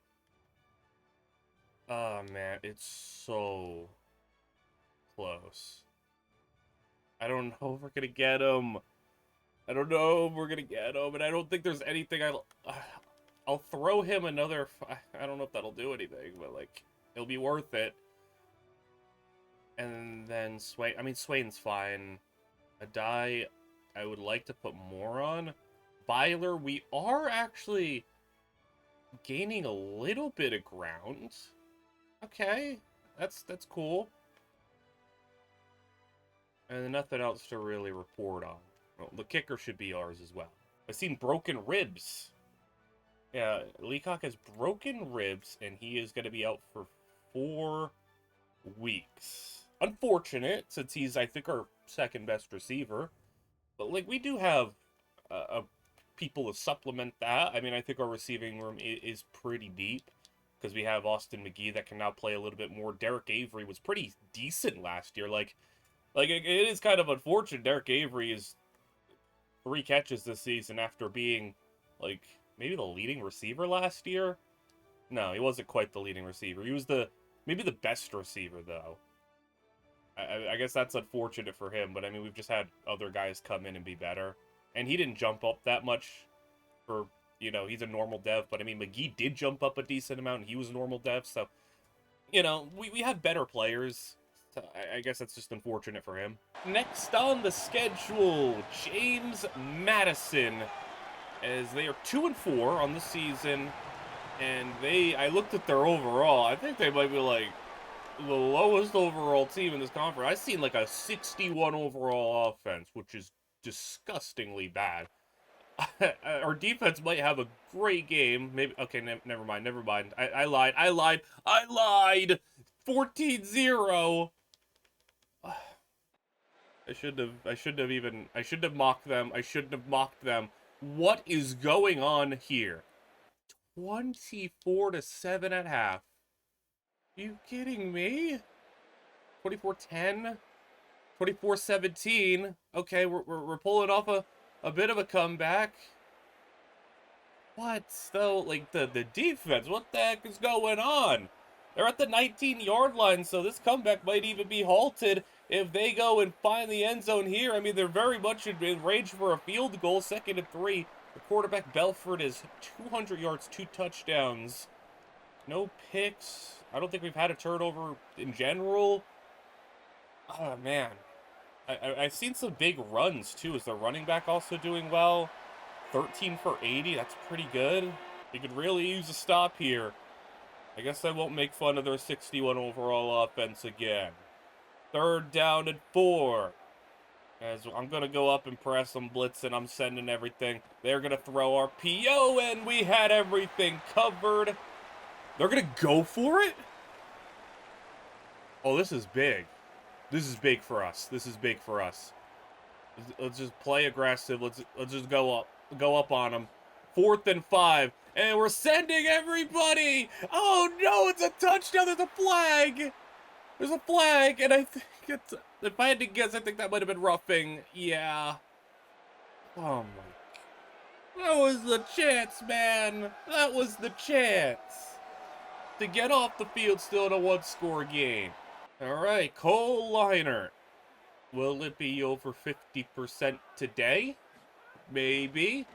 Let's see. They got Bettis open underneath, and Bettis got 8. Liner, actually 2 touchdowns, no picks, 200 yards. I don't know what the completion percentage is looking like, but I mean, I didn't feel like it was the offense that was doing, like, awful. Like, 17 points is fine. It's just we were allowing a lot. Bettis with the completion to him once again. We're hurrying things up. Gonna keep moving fast. 2 straight completions to Bettis, and now from the 39-yard line, Leinert is gonna maybe find Bettis a 3rd time. Yes, he will. I have no reason to not keep moving. Hey, will be 4 straight completions to Bettis? That'd be pretty crazy if we just... Jerome Bettis throwing on the field. No! Sack and an injury. And the injury was to a lineman, not to Liner. So we'll have it 2nd and 19. And he'll find Bettis again. And Bettis first down. My goodness, man. 4 passes on this drive. All 4 that have been thrown have been to Bettis. As we'll keep it moving. I want to make sure we have as much time as possible. Just in case, since it seems like James Madison's offense is doing a lot of work on our defense. Let's go with the throw again. Play action. Oh my goodness, that he didn't even have a chance. Another sack, and that one not even on Liner. He literally just didn't even get a second. 2nd and 16, though. As Liner, flat, stay in bounds. Here we go. That's a nice one. Gets us a lot back, and we can go to 3rd down and 3. Thinking maybe we can sneak a run in. Maybe a throw if it's not looking good. The 3rd down, 6.5 to play. Yeah, here we go. Bettis on the edge. And Bettis with his 5th catch of the drive. 1st down. And it's been such a good drive for Bettis. And come on, stop with the sacks, man. Nothing's really working for the offensive line. I mean, our left tackle did get hurt, and I'm trying to force him back in, to be honest, after that awful sack. And on the right side, it's falling apart. Please, man, I'm having extra blockers in. 3rd and 25. And, like, just drive was so good, and then they just decided they want to pass rush. Liner, gotta get rid of it. I can't express to you how much I hate this offensive line. I really can't. Like, it's so annoying, man. Like, come on, just give him some time. 4th down, he just has to put one up, and then it's gonna be complete. An amazing drive from Jerome Bettis, just completely destroyed by the offensive line, who couldn't block for a second. Even on that play, it was a free rusher. They sent 5, and yeah, I mean, he didn't have time to do anything, so he just had to put one up. And the thing is it's really good defense. That's a really good play. Not even on the receiver. Not to mention, these dudes just keep getting hurt, too. The left tackle was playing injured. Our left guard was out. The issue I had, though, was the right tackle was allowing 2 of those big pressures on those last set of downs. We'll be 3rd down and 12. See if we can get a quick 3 and out here. We'll send the he. They'll roll out. He's sacked, and that's going to be a big loss. So we'll have great field position. Westmoreland got in. I think from here on out, it's literally got to be 6 people blocking bare minimum. I don't know how much the running back's really going to help us, but it's something. Bettis again. Oh my goodness, man. Bettis has 10 catches. It doesn't matter what play we're drawing up. Linert's finding Bettis, and honestly, I'm here for it. Block Alexander. Alexander's back, by the way. Chad Alexander, the 83 overall running back, as Liner to throw. He'll go Bettis again. Another 4 yards. He's just getting the ball every time. And Liner, get rid of it, please, man. Stop getting hurt, lineman. I need this line, like, shot into the sun. What are you guys doing? Pick up that, please. But even when we pick up one, we can't pick up the other. I know there's, got to get rid of the ball quicker, but, like, there's nobody open. They haven't even made their breaks on their route. There's 2 routes that haven't even made their cut yet. Look at our center. Shed. Our guard. Shed. It's 4th and 28 again. And the game on the line. Liner, I guess he's got to just put one up and hope he gets maybe some time. Okay, that's a bit of time. Throw it for Bettis! Bettis, go ahead! First down! At this point, I just want to, like, minimize the amount of plays that we have to take on the drive. I'm just going to shoot for big plays, send everybody deep. If we get lucky, we get lucky. Liner to throw. They send... I mean, look at the Insta-shed. 9 sacks, man! What are we going to do about that? Somebody's getting benched, and it's not going to be Liner. It's going to be every single one of these linemen. This left guard is a pain, and that ball's picked off. That's not a good throw. I can't defend Leinart on that. I can say he's being put in stupid situations that he shouldn't be put in. He was throwing that ball to the ref. What in the world? That throw was awful. Just get me out of here, man. 9 sacks is disgusting. Like, what are we supposed to do about that? Seriously, man. Whole line getting injured. None of them, even when healthy, can block anyway. Leinart goes... Actually, I mean, hey, that's a 58 completion percentage, that's a nice game other than that interception. The sacks look pretty ugly. I don't know what was going on here at the run game, but Jerome Bettis, hey, what a game from him. He had like 8 catches in the 4th quarter. That is insane. We had 4 sacks as a team. That's an ugly... Our losses are so bad. Like, our losses aren't just regular losses. They are the most annoying, ugly, disgusting losses you could possibly conjure up. All right, let's go look at the line. Hey, Jerome Bettis set the single-game receptions record for Georgia State. We got a record on the board. How banged up are these dudes? He's pretty banged up.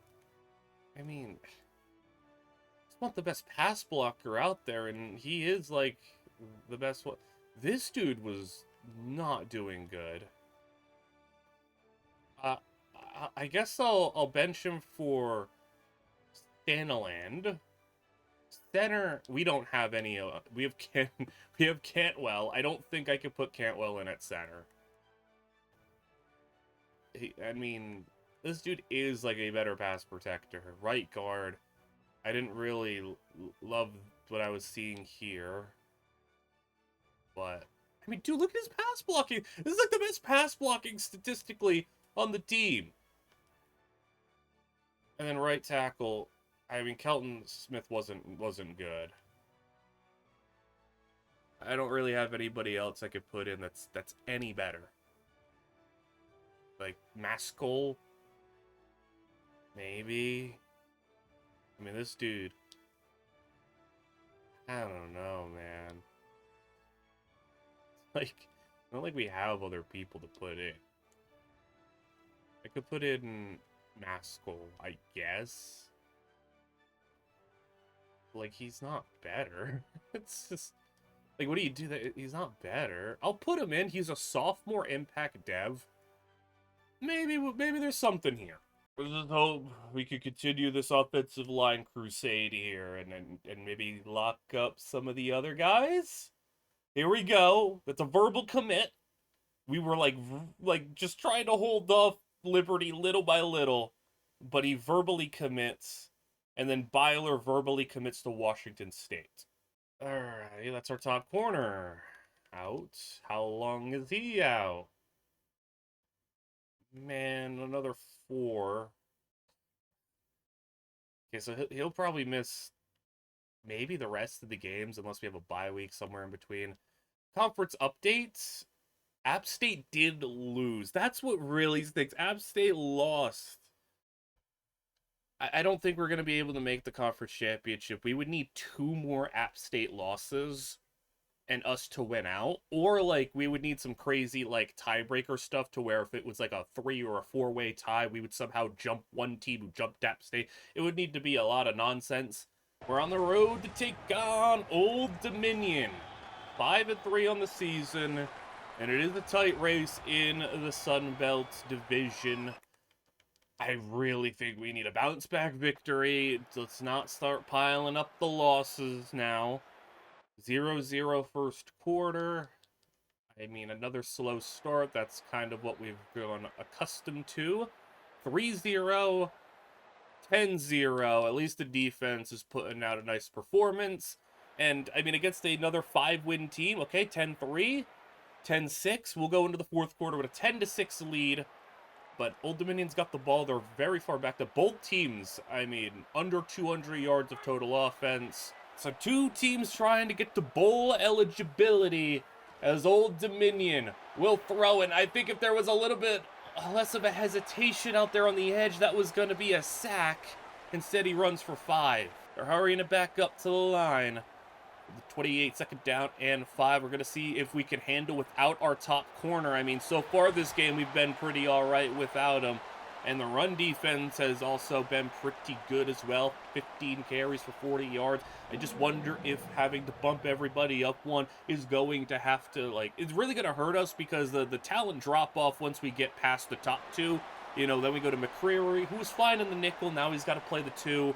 And then, you know, the guys below that, not guys that I'm excited to see out there on the field. But second down and 2 now, more hurry up. It's just straight hurry up from this Old Dominion offense. And the run is stopped for a loss of 1. Keep the hurry up going. 3rd down and 3. Handoff, he's gonna get to the edge. Not gonna get the first. It's 4th and inches and they're gonna go. I mean, I would have to imagine they are running this ball. I want to get up all on the line. Get through, come on. Get that push. He's not going to get stopped, man. And hey, if you see who that is at running back, that is somebody we went after. Sky Priestley. He's got 71 yards today. Remember Sky Priestley? We were going after him in the transfer portal. And we didn't end up with him. So he chose Old Dominion. We ended up with Chad Alexander instead, who, you know, is a better plug-and-play player, but doesn't maybe have the long-term play of Sky Priestley, who's a freshman. So, I mean, that's somebody who kind of left us behind in the transfer portal. Could have been a nice piece of this rushing attack, and now instead, it's going to be a rushing attack of Old Dominion getting it going. I mean, their starter not doing too good, but Priestley is. And they're at the 31-yard line now, and they have just done it all throughout the ground. Throwing quickly out of the backfield with room, and to the 12. He's now over 100 yards passing finally, and they're in the red zone. Making an adjustment. Split backfield. Both of them are in. 3 receivers as they go to the air. We send the blitz, and he's hit. Ball right on the ground. Come on, guys. Hold to a field goal. And they'll hand again, and we can't get him down. It's got the first, and it's Jackson getting the carry. He's got 20 carries. We just literally can't stop him right now. 1 yard line, goal to go, and they'll direct snap, touchdown for the lead. Old Dominion gets their first touchdown of the game. We really have not been able to have like any good success returning the ball this season. And we're backed up at our own 14. Let's go LaDainian Martin. We have a good running back that we trust as well. And Martin has got 6. Been another solid day for Martin as he's averaging just past 6 yards a carry. We'll throw it this time around. And the protection holds up nicely. Leinert's going to scramble. Slides close to the line. Not going to get it, but we'll take a 3rd and inches. We'll have Jerome Bettis come in as the Wildcat quarterback and take the snap. And Bettis, straight through the middle, got the first down. Stood up, but he had just enough. Get back into that 2 tight end package that I've loved these 2 tight end formations. We'll go play action on 1st down. Once again, protection held up nicely, and Bettis got the first down catch. If there's one thing I'm liking about what Leinert's doing this game, last game, we're finding Bettis, and we're prioritizing him, Martin. First down, and again, the line, that was pretty good. I don't want to get too excited, but maybe the offensive line moves helping us out, or maybe Old Dominion just got a really weak D-line. As they'll go handoff again for Martin, and Martin another first down run. I mean, the interior of this Old Dominion defense is just getting mowed through, and Martin is finding the right way to run. Another 4. Martin's a little tired at the moment. Don't want to get the wear and tear too heavy on him. Bettis checks into the backfield in a split back formation. We'll go Bettis on the sweep. And Bettis! It's close! It's 3rd and inches again. See what Chad Alexander's got lining up at the fullback spot for 3rd and inches. Can we convert like we did earlier on in the drive? Alexander! It's 4th and inches! All right, well, definitely gonna go for this. I know I could kick a field goal, but our range is right on the fringe there. 4th and inches. I trust the team. It's just barely got it. That is unbelievably close. We needed an inch, and I think we got exactly that. 2:30 to play. It's been a long drive, and LaDainian Martin goes over 100 yards and goes all the way. Touchdown! LaDainian Martin. It was an 11-play, 87-yard drive, mostly done on the ground. And, I mean, that was an incredible response from, you know, kind of getting demoralized a bit at Old Dominion's rushing attack, running through us with that fast-paced, hurry-up rushing attack. And for us to go out there and run it right through them, right, just exactly how they did it to us, you know, I think we're right back at a good spot to be in if we could just hold. Please, guys, another first down. I don't know what's going on in the 4th quarter where Old Dominion is just actually waking up on offense. It doesn't matter if I'm blitzing man or zone. Nothing's working. It's not like we're not trying different things. And another completion. Now it's the passing game, I guess. I really don't. Their quarterback's 10 of 13 passing. I'll try to press this time. Maybe we... it is just part of it is the fact that we're missing our top corner. That is objectively an issue. And he tries to scramble, he'll get a yard. I mean, it's just brutal missing your top corner. And he'll throw middle. It's reeled in 3rd and inches. And McCrary's got 8 tackles. He's stepping in on the outside. And I mean, I do prefer him more in the nickel. We're sending a little blitz this time, and he's got another completion. Timeout. Dropping back in man isn't working. Man blitzing isn't working. I guess we'll just try to see if we can, you know, survive in zone. Handoff. All right, we'll let them run it for sure. There's a minute to play. I'm just worried now. I mean, they're taking their time. They're making sure that this is the last drive of the game. Play action. And he's sacked. It's a loss of 2. That's their final timeout. Please, guys, please. 2 more plays. Just 2 plays to hold them. I got a spy here. He is prone to running the ball. Spread the field. And the throw for the end zone line. It's down to the 1. I don't know why it was so open. I don't know, man. This is ridiculous. And the throw. He'll scramble. Get him down. Touchdown, Old Dominion. Just a breakdown in defense. I don't want to just blame it all on not having our number 1 corner, but my goodness, we couldn't stop anything. That was just 22 seconds to play. We're really going to lose this game, aren't we? Please, fair catch. Oh, he's going to return. We never get good returns, man.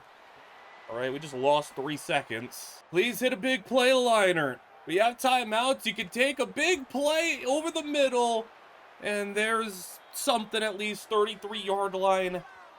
We're looking at our target line of being another 25 to 30 yards. Come on, guys. Please hit a big play liner to throw.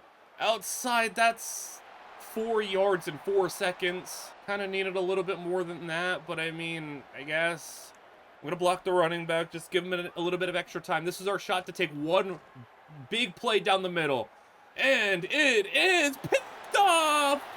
And that'll be game.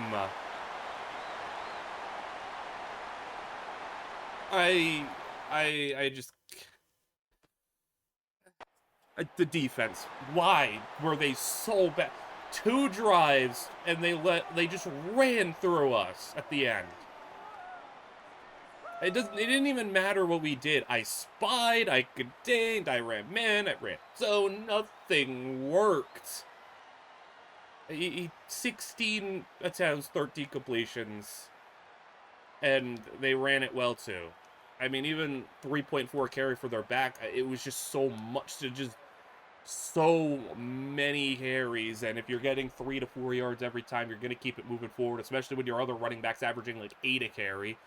And LaDainian Martin, we let another great performance from LaDainian Martin go to waste. Bettis, I mean, he was cool.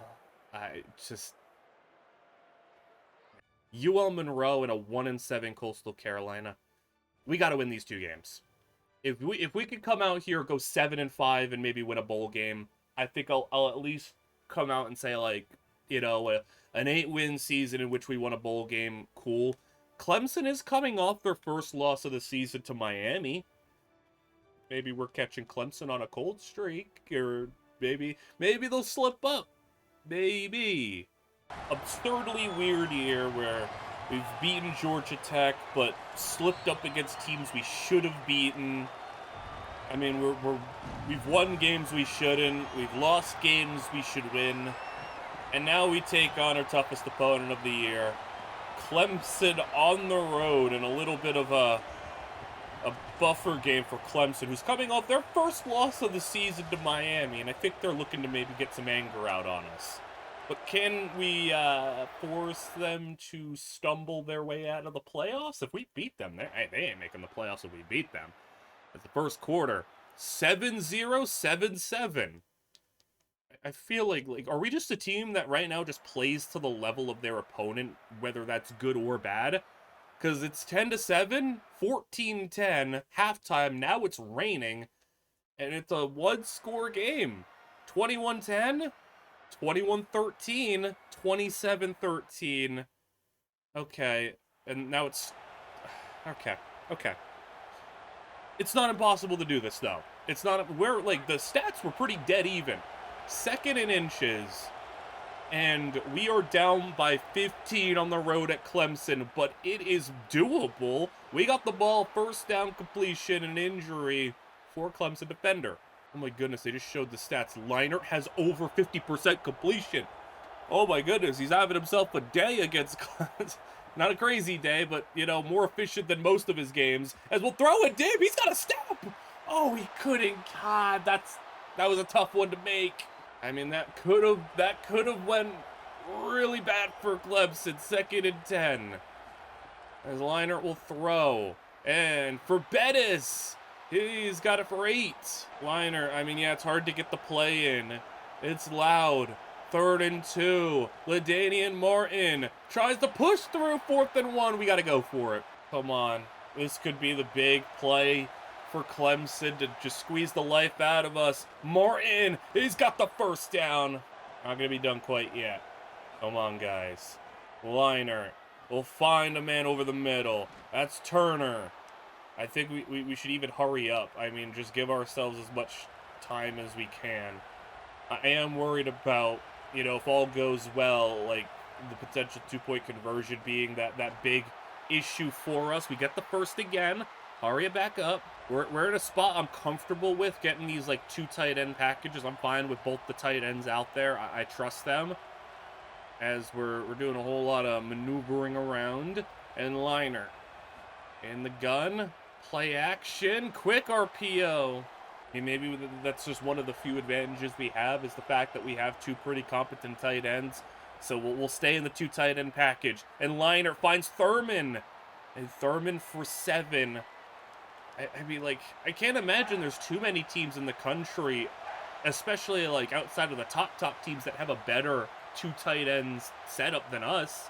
Like, Hollier is an 81 overall as our number 2 tight end. That's better than a lot of teams starting tight ends. 3rd down and 3. And quick throw to Bettis! Got free! And Bettis for 20! And an injured Clemson defender. We are moving the ball pretty well. 8 minutes to go. Leinart is going to throw for Bettis, and not going to happen. That was tight coverage. Come on, Leinart. It's been a pretty solid drive from him. What do you got this time, Leinert? Step up and throw it for the end zone. It's got oh, he couldn't hang on. Oh, I do not mind the try. I do not mind the attempt. Not going to complain about putting it up there in an advantageous situation, even if it is against Clemson. 3rd down and 10. Got to get rid of it. It's going for the end zone again. Oh, man. I appreciate him getting rid of it under pressure. He could have went in the flats. The flats was wide open.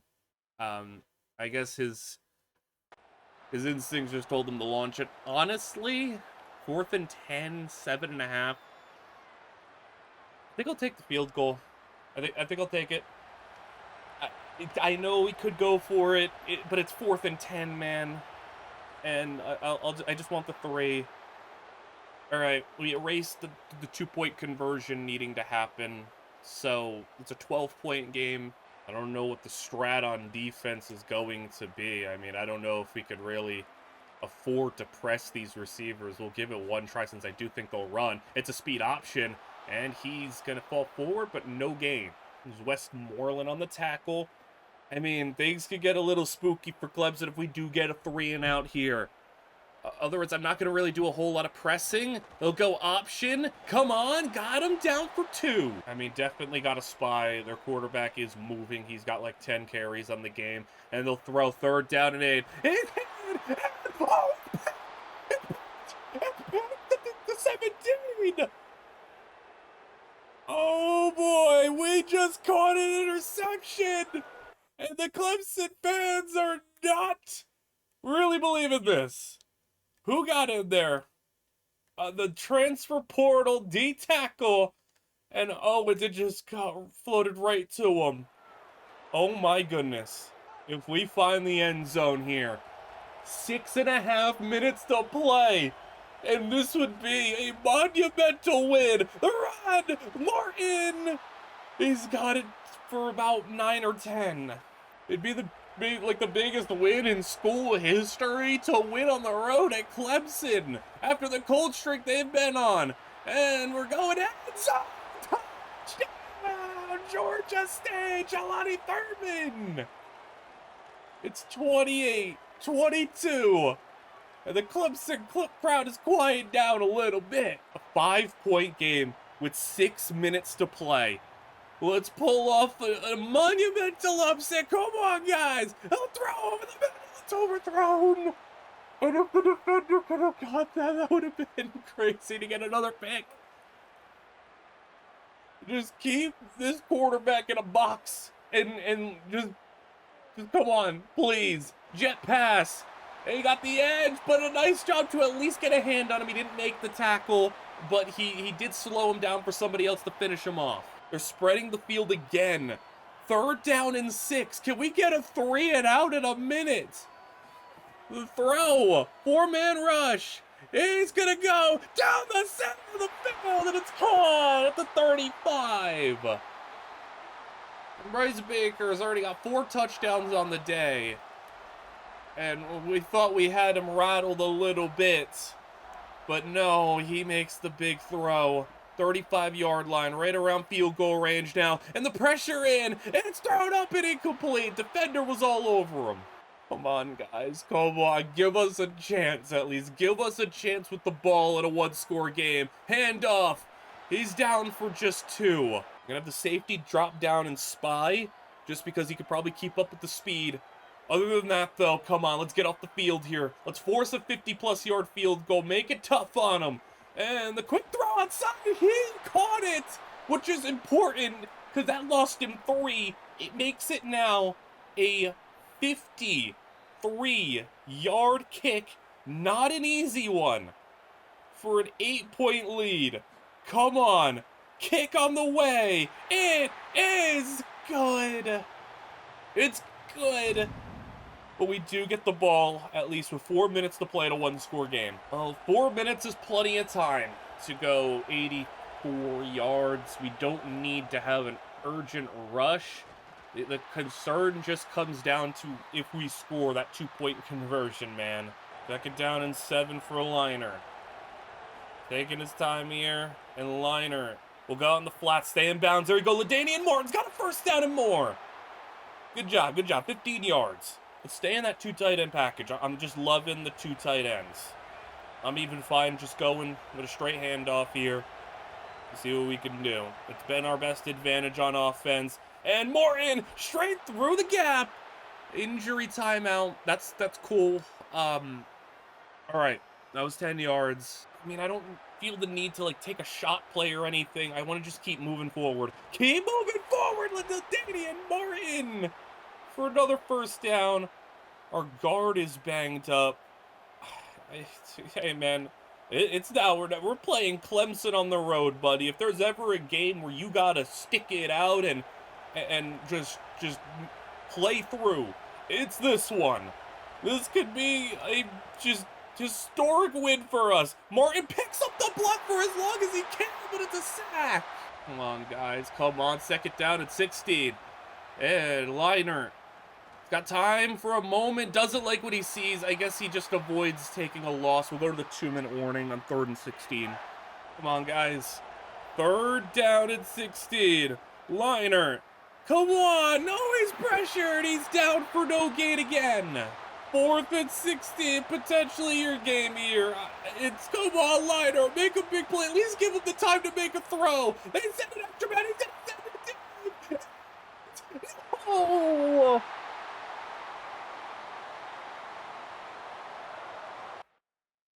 And in the big moment, the pass rush of a much more talented team, ultimately, that could have happened. Not over yet. Not quite, at least.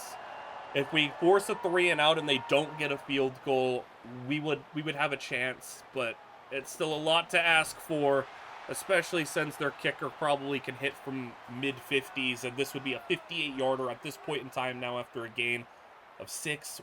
We need to force a loss. Or just something. We need them to go backwards a little bit more. We need to see if we can get this kick to be like a 60-yarder, because I don't know if they try it draw. There's our chance! And he loses 2. And I think they could be going with maybe a screen? And yeah, screen. He's got a catch for a couple. No, man, that might be enough for field goal range. It's a 57-yarder. They're going for it! Whoa. What? Oh my goodness. This could be our chance, though. Going for it. It's game over here if we can't get a stop. Come on. No. Game over. And Clemson avoids the upset. Dude, so close.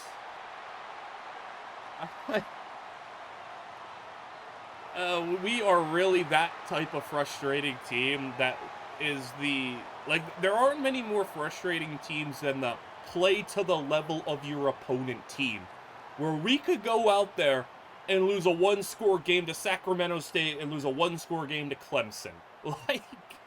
Like what, man? It's so crazy.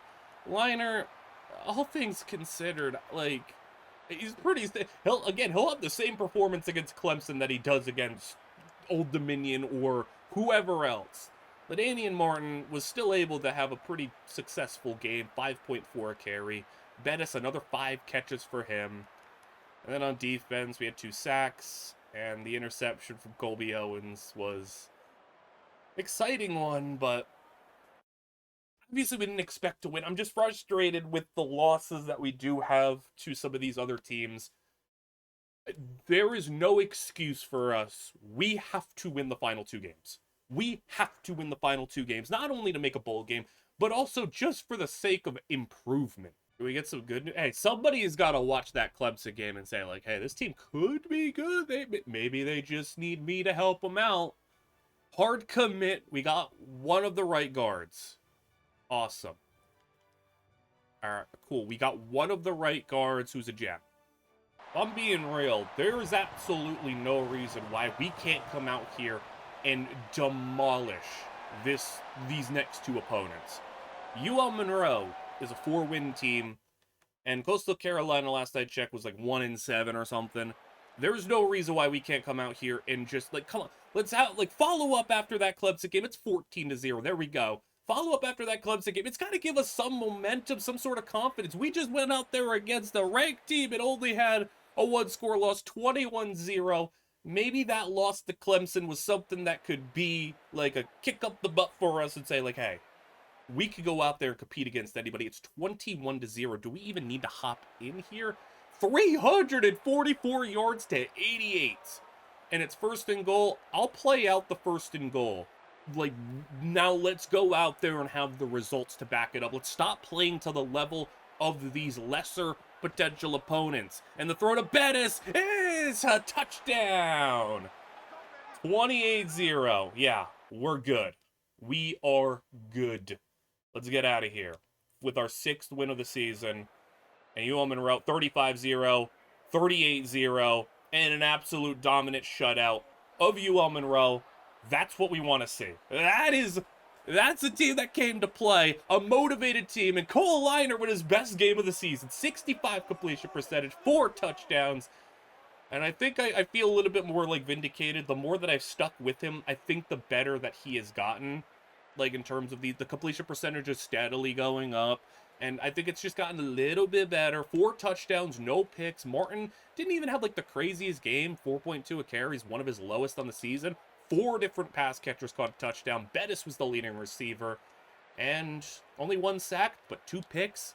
We got our 6th win of the season. Thank goodness we could be going to a bowl game. But we need to win the next one too. We need to win to get to 7-5, which would be an outright better record than last year, and then have the bowl victory in our resume. There wasn't really anything to do. We were on a bye week this week, so just move forward.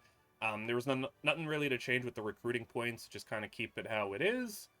And hard commit, we got both of the gem guards, so that can hopefully mean one of them. I would hope they both have at least impact, but maybe one can have like a star dev. Maybe if I'm getting a little gritty elite dev and we can have a future piece on this team. Kicker also hard commits as well. Awesome. We did lose Keontae Adai. He went on a visit to Charlotte and all of a sudden is like, yeah, I love this school. I want to be there, I guess. Just absolutely mauling UL Monroe. I would like to think we could do the same thing to Coastal Carolina and get some real momentum going into bowl season with 2 straight wins. We should destroy this team.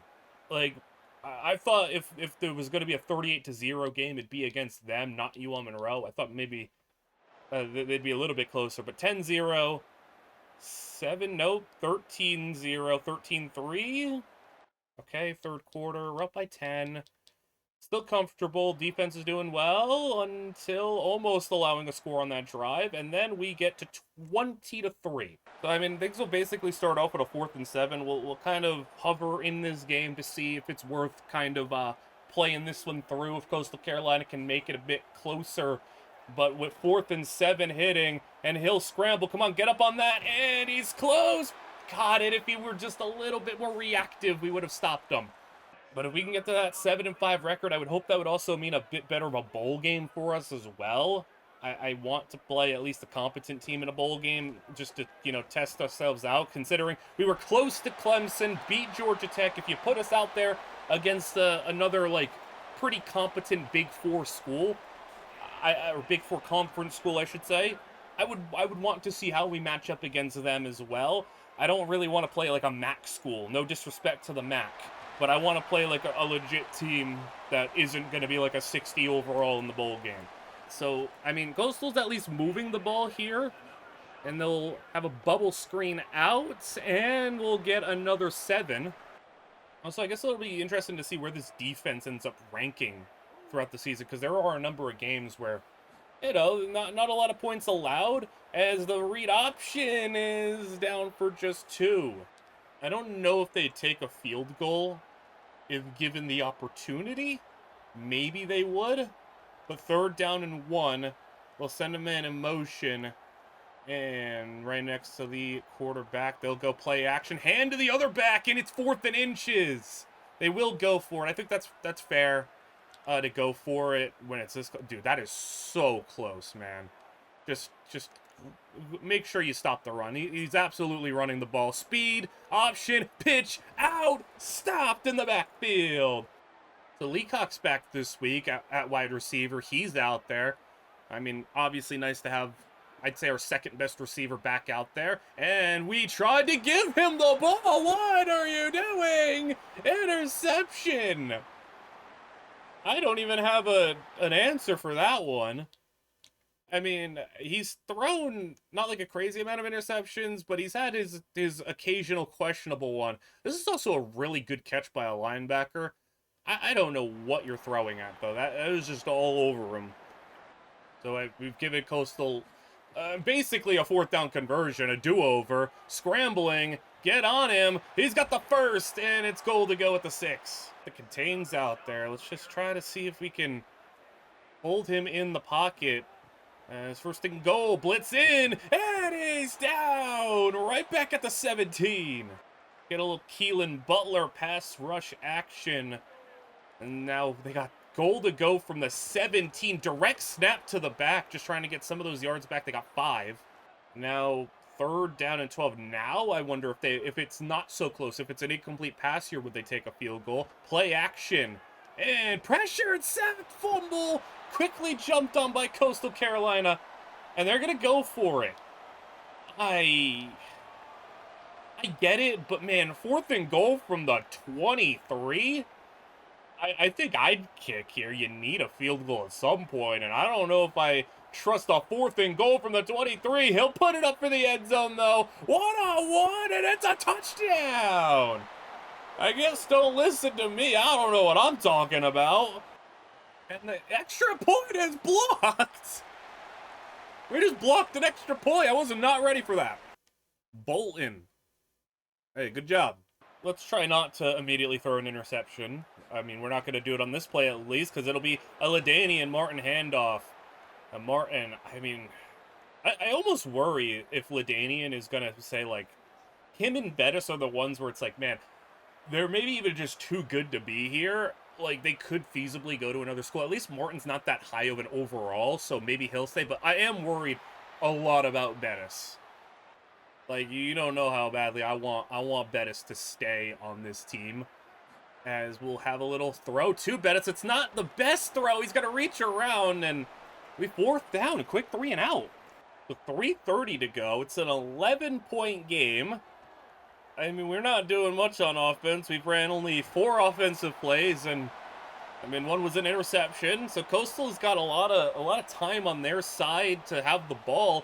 I mean, that failed 4th down and inches is like crazy, because if they would have been able to score on that drive, we still throw maybe a 1-play interception. They score a touchdown. We could have been looking at a potential 1-score game here, which I think is really just frustrating once again. Coastal Carolina did get a 2nd win on the season last week, so I guess maybe this is the hottest they've been, but like, we should be taking care of business a lot easier in this one, especially after what we were able to do last week. I guess it's just the aspects of having a team that runs hot and cold, and having a couple of players that are just, you know, getting their first time. Even Bettis, this is his first real opportunity, and he's been great.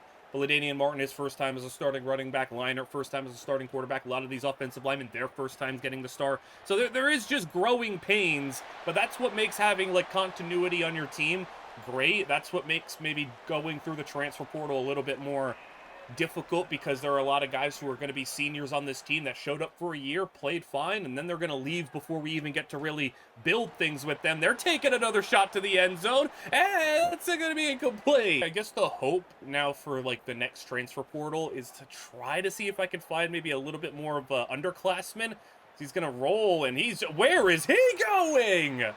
Sacked for a loss of 12, and he's hurt. Oh my goodness. 3rd and 24, and they are way too far out of field goal range with that sack.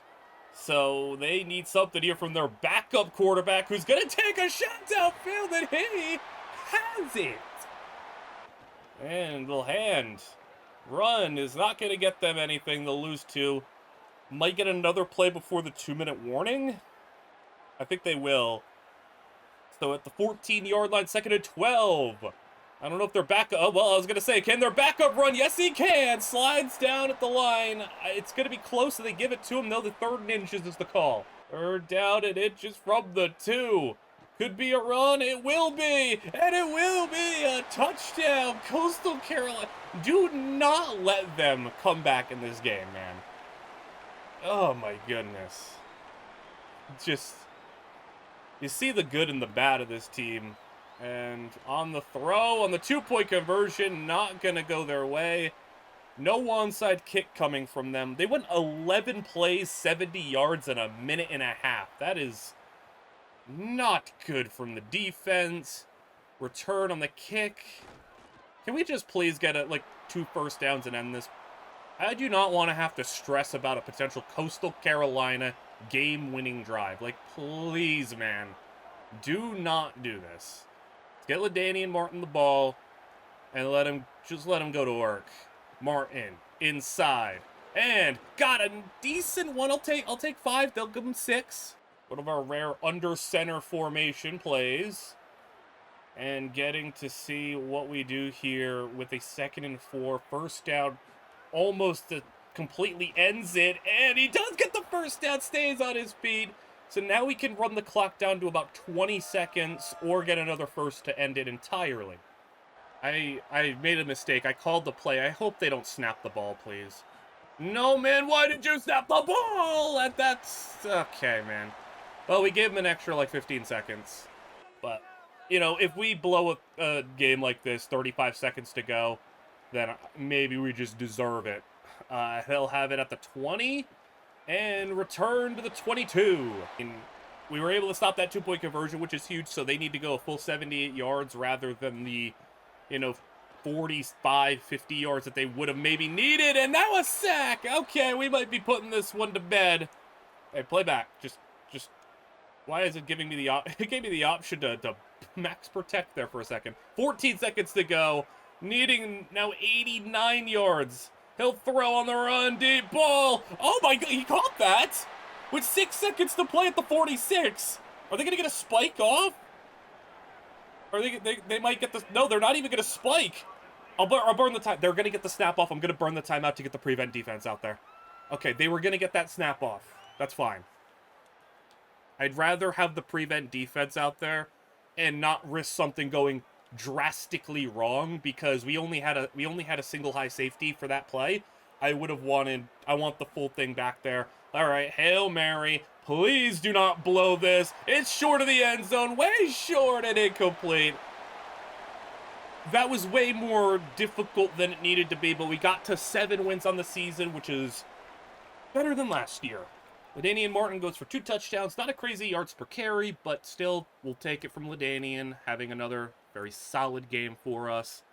And Lionheart, you were doing so well for a little bit, and he just comes out as the worst game of the season. Oh my goodness, Lionheart. Come on. What the? Coastal did that to you? This is what I mean, man. Playing to the level of your opponents. How do you do that against? How do you do well against some teams, and then you face the worst team in the conference, and then you just fall apart almost? I mean, I guess it's more entertaining for you guys. If we were to just come out here and smash every team in the Sun Belt, probably wouldn't be as entertaining. So the struggle probably is more of a better viewing experience. Hugh Copper verbal commit, cool. Another 3-star. All right, I think we're doing a lot better though. Like the fact that we're able to actually get some 3 stars. We already have 2 fully committed, 1 verbal commit, and then the kicker. And then we'll try to go hard in the transfer portal to fill out the rest. For our bowl game, I'm hoping it's either a really good small school that had like a 10-win season, or I'm hoping it's like a middle-of-the-pack Power 4 school. Donovan Swain verbally commits, and we still have all good signs with everybody else. And we will have now the look at the Heisman. Let's see who wins the Heisman. All right, here's the Heisman Trophy. One thing I have noticed in my simulations, my many simulations of this game, dude, that USC quarterback, Jonas Williams, is like a demon every time. This dude always wins the Heisman. Will he win it again? We have a couple of quarterbacks. We have Marcel Reed here. We got one wide receiver on the board as well, Travis Smith. And then there's George McIntyre. Based on everything I've seen in this game, dude, Jonas Williams wins it all the time. Year 2 Jonas Williams goes nuts. So, Heisman winner is... Ooh, it's the wide receiver. Okay. A wide receiver Heisman from Tennessee. Now, his stats were pretty crazy when I seen them. It was 75 catches for 1,400 yards and 19 touchdowns. Okay, that is well deserved. And our bowl game is Jacksonville State in the New Orleans Bowl. Was Jacksonville State good?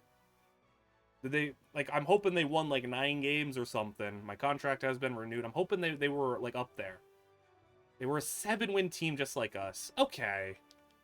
I was hoping for a little bit better, but like I can't act like we earned a crazy bowl game with the fact that I am minorly disappointed with our regular season. I would probably doubt it, but that'd be cool if we did. I mean, Old Dominion got one. Did we get one? Kennesaw State running back. Hey, all right, we got nothing. Freshman All-American? I don't think we. No. Okay. All right, Sunbelt All-American, though. LaDainian Martin, first team All-Conference. First team... Oh, an offensive lineman, are you sure? And then second team. Offensive lineman, are you sure? Westmoreland, I think that's valid.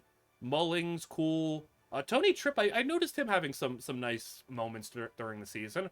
If I would have had a vote, I would have given Bettis a nod for, like, the second team. I know his stats probably aren't going to be crazy, but I still think he performed, like, really well. Time for the New Orleans Bowl. Jacksonville State, Georgia State, 2 7-win teams. And a bowl game that we absolutely should be able to win. I don't, like, it's weird to say, like, oh, it's like a must-win, but, like, I need to see that we can look back at this season and we had tangible improvement and not just had another game, or another season where we kind of sneak into a bowl game and lose. 7-0 in the first quarter, 14-0, 14-3, and that'll be the halftime score. Okay, defense doing good, offense fine, and Jacksonville State finally scores a touchdown, misses a 2-point conversion, then we score a touchdown, and we'll head into the fourth up by 12 with Jacksonville State has the ball, and, okay, this is manageable, this is fine, this is doable. Hey, let's do something that we're not very good at. Let's close the game. Let's have a good final stretch. I feel like anytime we get the ball and a chance to close the game, we just kind of are unable to shut the door. I feel like the team almost plays not to lose and doesn't play to win. And I try to make the aggressive calls. I'll go for it on 4th down. I'll throw it on 3rd down. But it just doesn't feel like we play that, like we reflect that on the field. It just feels like we get up by 10 points, 14 points, 17 points, and then it's just full-on panic mode. The defense just forgets how to play coverage, and then the offense just goes 3 and out or throws a pick or whatever the case is, and I hate it. I hate it. I need to see this team play a good 4th quarter. I mean, the fact that, like, we had this situation happen with Coastal Carolina, and we've had other games where we just fall apart at the end, and there's something that I wanted to see. A 4th quarter pick from Jabril Rawls. Finally, a big play on the defense for a turnover. They've gotten a couple like sacks, but like just to get those turnovers that really gut your opponent and make them stop believing that they could pull it off. Martin on the toss, and LaDainian Martin for a yard. I guess the thing that I'm really scared about after this game is this might be Jerome Bettis' final game at Georgia State. He might leave, and it might just be a situation where, hey, like, we were a good team to, like, get his feet off the ground, get him a starting opportunity, get him that experience, and then he's just going to go to a team that's going to be a little bit more fulfilling for him. I hope he sticks around and says, like, hey, man, you did a lot to help me out, and I've gotten a lot better while I was here. But I don't know. We'll go to the flats. Alexander, stay in bounds. Got the first. Big. Everybody else, I'm pretty confident we can maintain, like, all the important players. Like, LaDainian Martin still isn't a crazy high overall. So, like, I feel like him being here isn't going to be too difficult. I do just worry about Bettis, since Bettis is so awesome. But in order to keep him, I don't know what it would take. And Liner, moving right. Liner, got to get rid of it. Okay, that's a fine throwaway. That's a nice little, like, interesting play. So we got Leacock in tight to the formation. And then it's going to be a little flip out to Leacock. The speedy receiver couldn't turn the corner. And, yeah, this is a punt situation. We can't kick a 57-yarder. And I don't want to risk giving up the good field position. At the 16, could have been better, could have been worse. All right, at least we were able to, with the interception, push them back field position-wise and take a couple of minutes off the clock. As now the drive starts off for the defense with a sack. Now back them up to their own 9-yard line. 2nd and 16. As he'll throw, standing in his own end zone. Steps up and fires over the middle for a completion. It'll be 14 yards. So, hey, at least we are not only dealing with it, but we are at least playing against it. So it's an evenly matched game in that regard, and another sack for the defense. They're going to go for it on 4th down. It's a very bold call. I know you're down 2 scores, but man, if you don't get this, this is probably game. And I would hope they don't scramble for this. Let's just let him throw. They're going to take their shot deep. He's got a half a step. Oh, no, he actually got that. I was a little worried on the outside. I feel like there was kind of an unintentional pick out there. Or maybe it was very intentional. That's really unfortunate. They were like a little pick play. Okay, that's very well done by them. That's just really unfortunate. If the throw was like a little underneath, like a little underthrown, but still good enough, that's just well executed from them. Not much we could have really done about that. But 5 minutes to play now from the 46. Can, at least if we're going to allow them to score, can we make them take a lot of time to get there? As they'll go to the flats of the tight end, get out on them. It's a 10-yarder, not quite a first. Oh boy, I'm scared. I'm scared if this offense has the ball up by 1 score needing to run out the clock, because we just aren't good at doing that. 4.5 to go, though. They'll go run. They got the first and a lot more! Gain of 15. Oh, man. It was so close to a game ender on that 4th down. But don't let it stick in your mind. Please, just make a play now while we have still a 2-score lead. Don't even give them the hope. After 2-yard run, they're going to hurry it back to the line. They're spreading it out. I'm still a little worried. Even though this quarterback hasn't scrambled much, the one time he does could be devastating. End zone shot! It's caught! He brought that in! Unbelievable. Just, like, how did he catch that, man?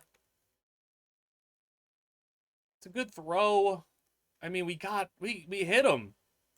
Morgan hit him. It's a good enough hit to jar the ball loose. He just hung on. That's just another play where it's just really good on them. LaDainian Martin in the ground game. I am begging you. Please do not give them the ball back. Do not go 3 and out. Martin on the carry. 2 yards. I need you guys. I need one of your 10-yard chunk runs, Martin. Come on, give us another one on the season. You've had such a great year. Martin breaks through. That's a almost first down. It's 3rd and inches. All right, here's the strap. Bettis is in. It's Bettis in at the quarterback spot. It's going to be a read option. We're Bettis hands, and Alexander gets the first down. So we gave Bettis the read option. He made the right decision, right call, and we got the first. All right, now we can get maybe another couple of runs here. It'll be a direct snap to Martin. We'll get 2. Come on, man. Another first down. One more. Hand off Martin. Okay. This is a spot where we absolutely can throw it, because even if we don't, if it's an incomplete pass, it's going to be basically the 2-minute warning anyway. So the clock's going to stop regardless. That means we're putting this ball in Leinert's hands. Or maybe not. I want to put the ball in the best player's hands with the game on the line. And Leinert will throw the screen out to Bettis, who couldn't. Oh my goodness. Really? Was it just a miss? We just couldn't get out there on him. We just couldn't get out there on. If he made a miss though. If he made a miss, that's game. I mean, you put the ball in your best player's hands, and if it doesn't work, it doesn't work. It is what it is. But it's not like we could have given the ball to anybody better. I mean, unless you think LaDainian Martin should have had the ball, which is fair, but, like, I don't think there's any shame in giving the ball to Bettis. Punt, can it be a good one? Please, lucky bounce, good bounce. Nope, into the end zone. Oh my goodness. Please, get the ball back and it's game over. As the defense, he's pushing the pocket. He's sacked! It's our 5th sack of the game! Donovan Westmoreland with a sack and a half on the day. They'll go quick, and it's dropped. I mean, he wouldn't have gotten many yards anyway. 2 plays, and we can come out with a bowl victory in the first of the series. Shotgun for Jacksonville State. He'll move. He'll be chased. Brought down. Just back off. It's 4th and 28 with the game on the line. Just everybody play off. Don't allow anything. He'll roll. He'll get hit. Game over. That's our win. A bowl victory. And an 8th win on the season. Thank you very much, defense.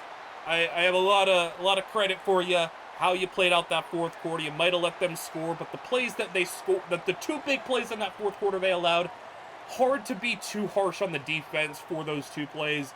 The rest of the way, though, interception, couple of sacks, good stuff. I guess the offense ran out enough time, but still, like, we weren't able to do a whole lot on offense, unfortunately. Regardless, though, we got a win. And Leinert, 2 touchdowns, no picks. Martin, 57 yards. Leacock had 82. Nice. Bettis with 4 catches. And a lot of sacks from the defense. So it wasn't Westmoreland. It was actually Wilkie Denard. Nice job. Jabril Rawls got that pick. So, all right, man. We were able to win 8 games this year, which is 2 better than last year. Obviously, we can't complain about improvement. I think this season,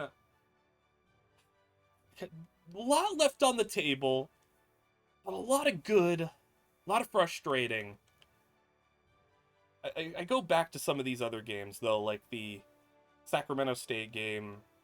I mean, the App State game was embarrassing. The Old Dominion game was so winnable. I'm not going to, obviously, like, Clemson ended up the number 2 team in the country. Look at that, man. They ended up all the way up top. Like, we the ultimate, like, had you shook game against Clemson. I think it was just the Old Dominion game, which was frustrating, Sacramento State game. At least Appalachian State was an 11-win ranked team, so it's like, hey, you got smacked by them, but, like, they were ranked. And Georgia Tech ended up being a 4-win team, but, like, still, we ended up beating them, which is really impressive. It's cool. All right, let's go take a look at how this season unfolded stat-wise. Cole Leinert, what a weird year. I know there's probably people like you should have went with Crandall, but like, I mean, Crandall's a worse thrower of the football, and he just like I just wanted somebody who could throw it a little bit better. Leinert did make some good throws. And overall, 13 games, 9 picks isn't the worst. Sacked a lot, though. The sacks were the bad thing. I mean, Crandall may have gotten sacked a bit less, but I don't know. Like, there was some... The offensive line just wasn't very helpful. There was some games where it's like... It was pretty encouraging Like, I thought the Marshall game obviously looked really nice. Um, I mean, then they had the ugly ones like the App State game, but like the James Madison game, 58 completion percentage, 350, two touchdowns. He was just sacked so much. That game was so frustrating. That's and not even a game I really blame him so much for. But the Clemson game, like, I'm not mad at that for a game against the number 2 team in the country. Like, I think there was signs where like you can see the vision with Liner long term, where I just don't think that vision exists with Crandall. No disrespect to him. I just think like 2 better throw power, 5 better mid, 3 better short. Crandall's a little bit better deep ball and on the run, but like Liner was able to do a little bit more what this offense wanted to, which was kind of be in that under 20-yard area. Because another thing is yeah, he may have better deep throw accuracy, but he's got a noodle arm. Both of these guys don't have good arms, so it's like, cool, you're accurate deep, but you can't get the ball deep. Like 83 throw power isn't gonna get us a 50-yard bomb of a play. That's just, it's gonna be underthrown. It might be accurate, but it's gonna be underthrown because he just doesn't have the power. So like that doesn't really matter as much to me. It's can you hit the short stuff? Can you hit the especially the medium stuff? Can you hit it in that 10 to 15-yard area? And Liner was able to do that to an okay degree. LaDainian Martin though, hey, what a player. I'm scared that he could still transfer because of pro potential, but 1,000 yards on the season for Martin, and it was a good 1,000 yards. It wasn't like a force feed him. I mean, like the thing that I really liked about Martin last year is like small sample size, 5.6 a carry.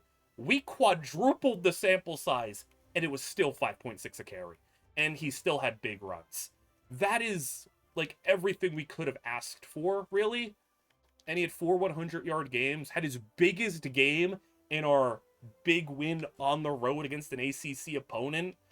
Like, he played up to, like, really high levels, I feel like. And the fact that he's still got another year in him, if he wants to stick around on the team and not transfer, that's exciting. Speaking of exciting, Jerome Bettis is a really exciting player. I'm just worried because he's an 86 overall. His deal breaker right now is playing time, but as you know, you get into the offseason, what a player wants changes. And he went up a lot of overall since we got him. Like he has been developing at a rapid rate, and he's just a really good player.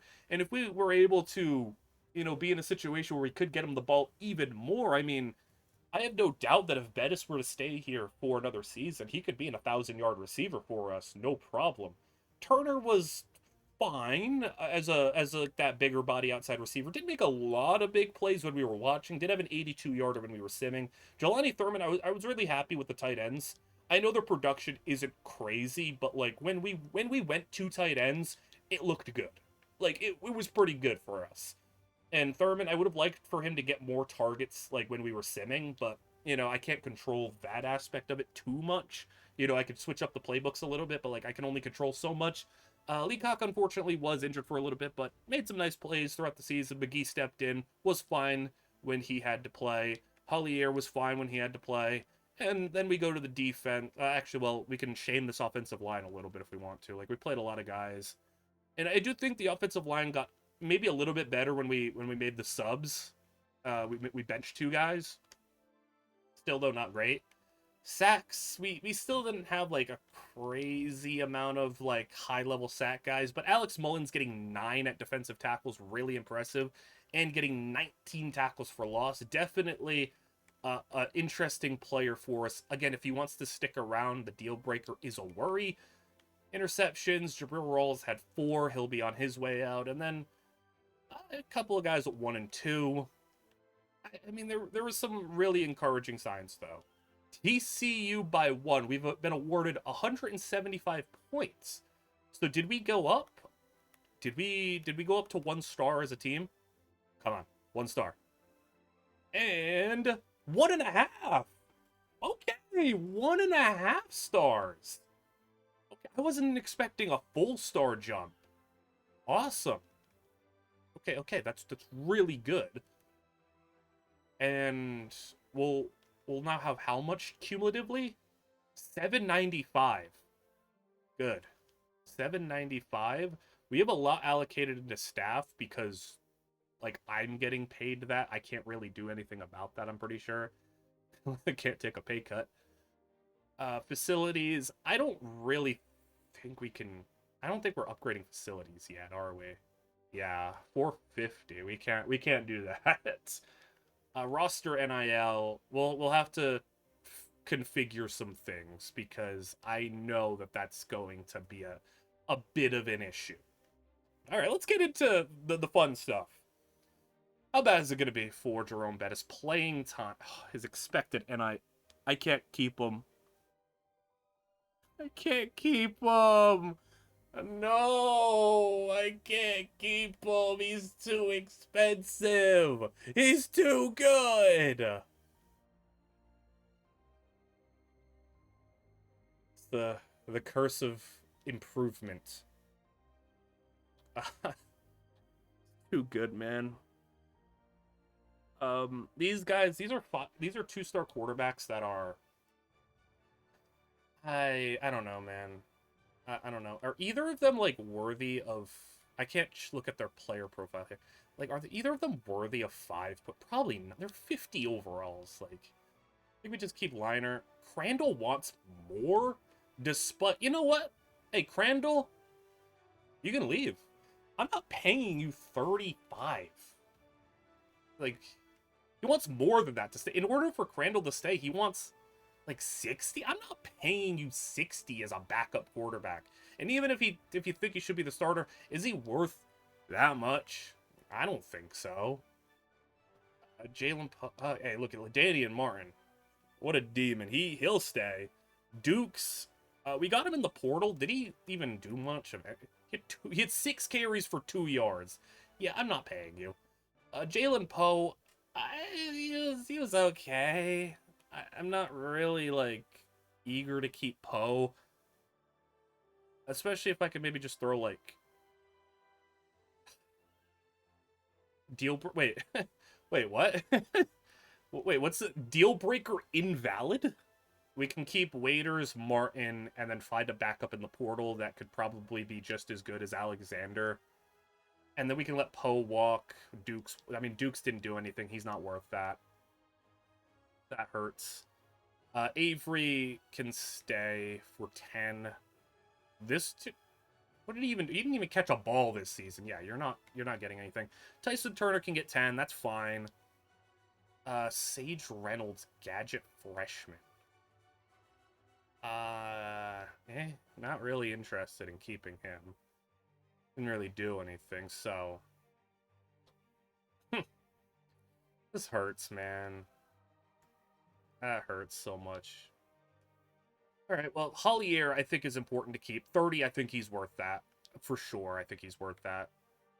Jackson Tolley, normal dev, so, not really caring too much. Caden Massey, impact dev sophomore, I think he still is worth 10. Even though I didn't love him last season, I feel like he's worth keeping for the boost. We'll also keep this dude for the potential boost he could have. 10 for you is fine. Crandall, I mean, we could just take it away. He doesn't expect anything. It doesn't have a risk of leaving, so we can get 10 points back on him. Your normal dev. Sophomore normal dev. I'll keep him, I guess. And then you were 10. I think you might be this team's right tackle. You are a 58 overall. I don't really care. The 2 stars that I got last year are pretty useless. I think Trey Grant could be... I'll throw 5 at him. You can have the 5 that can... You know, you can... I need some players, at least. Mullings is... This is another one that really hurts. Mullings was really good for us. He had 9 sacks. Was probably just our straight-up best defender. I can't really do anything about this. If I wanted to keep him... He would have to take, like, the whole budget, basically. And while Mullings is cool, again, I can't justify that. I mean, Okiki, is this... I think it's how you... Okiki? However you pronounce it. He was pretty good when he played, so I guess he'll just have to step up into the starting role. And then linebackers, Eric Butler, 10. Normal... I'll throw 5, and if he stays, he stays. Keelan Butler, I did I kind of like Keelan Butler. I thought he played pretty well when he was on the field. He was kind of like a situational linebacker, but I'll throw 10 on him. I actually really liked Butler when he played. I thought he made some splash plays. Cornerback. Hey, Toby Bolton. Hey, Bolton, please stick around, Bolton. You were a special teams demon. Ray Johnson, freshman normal dev. Maybe 5 on him. Peyton Morgan. Thank goodness Morgan wants to stay. I can even get... I'll keep 5 in him just in case. This dude, who cares? Pro potential, you ain't going pro anyway. Junior normal, you can go. Yeah, that's fine. Kicker, we did get a kicker in the portal. Or not in the portal. We got the 10th best kicker. Yeah, you can leave. I'm not paying for 74 kick power, especially when I think that the kicker we just recruited could be better. And then punter, yeah, of course, we keep our punter. It leaves us with 290.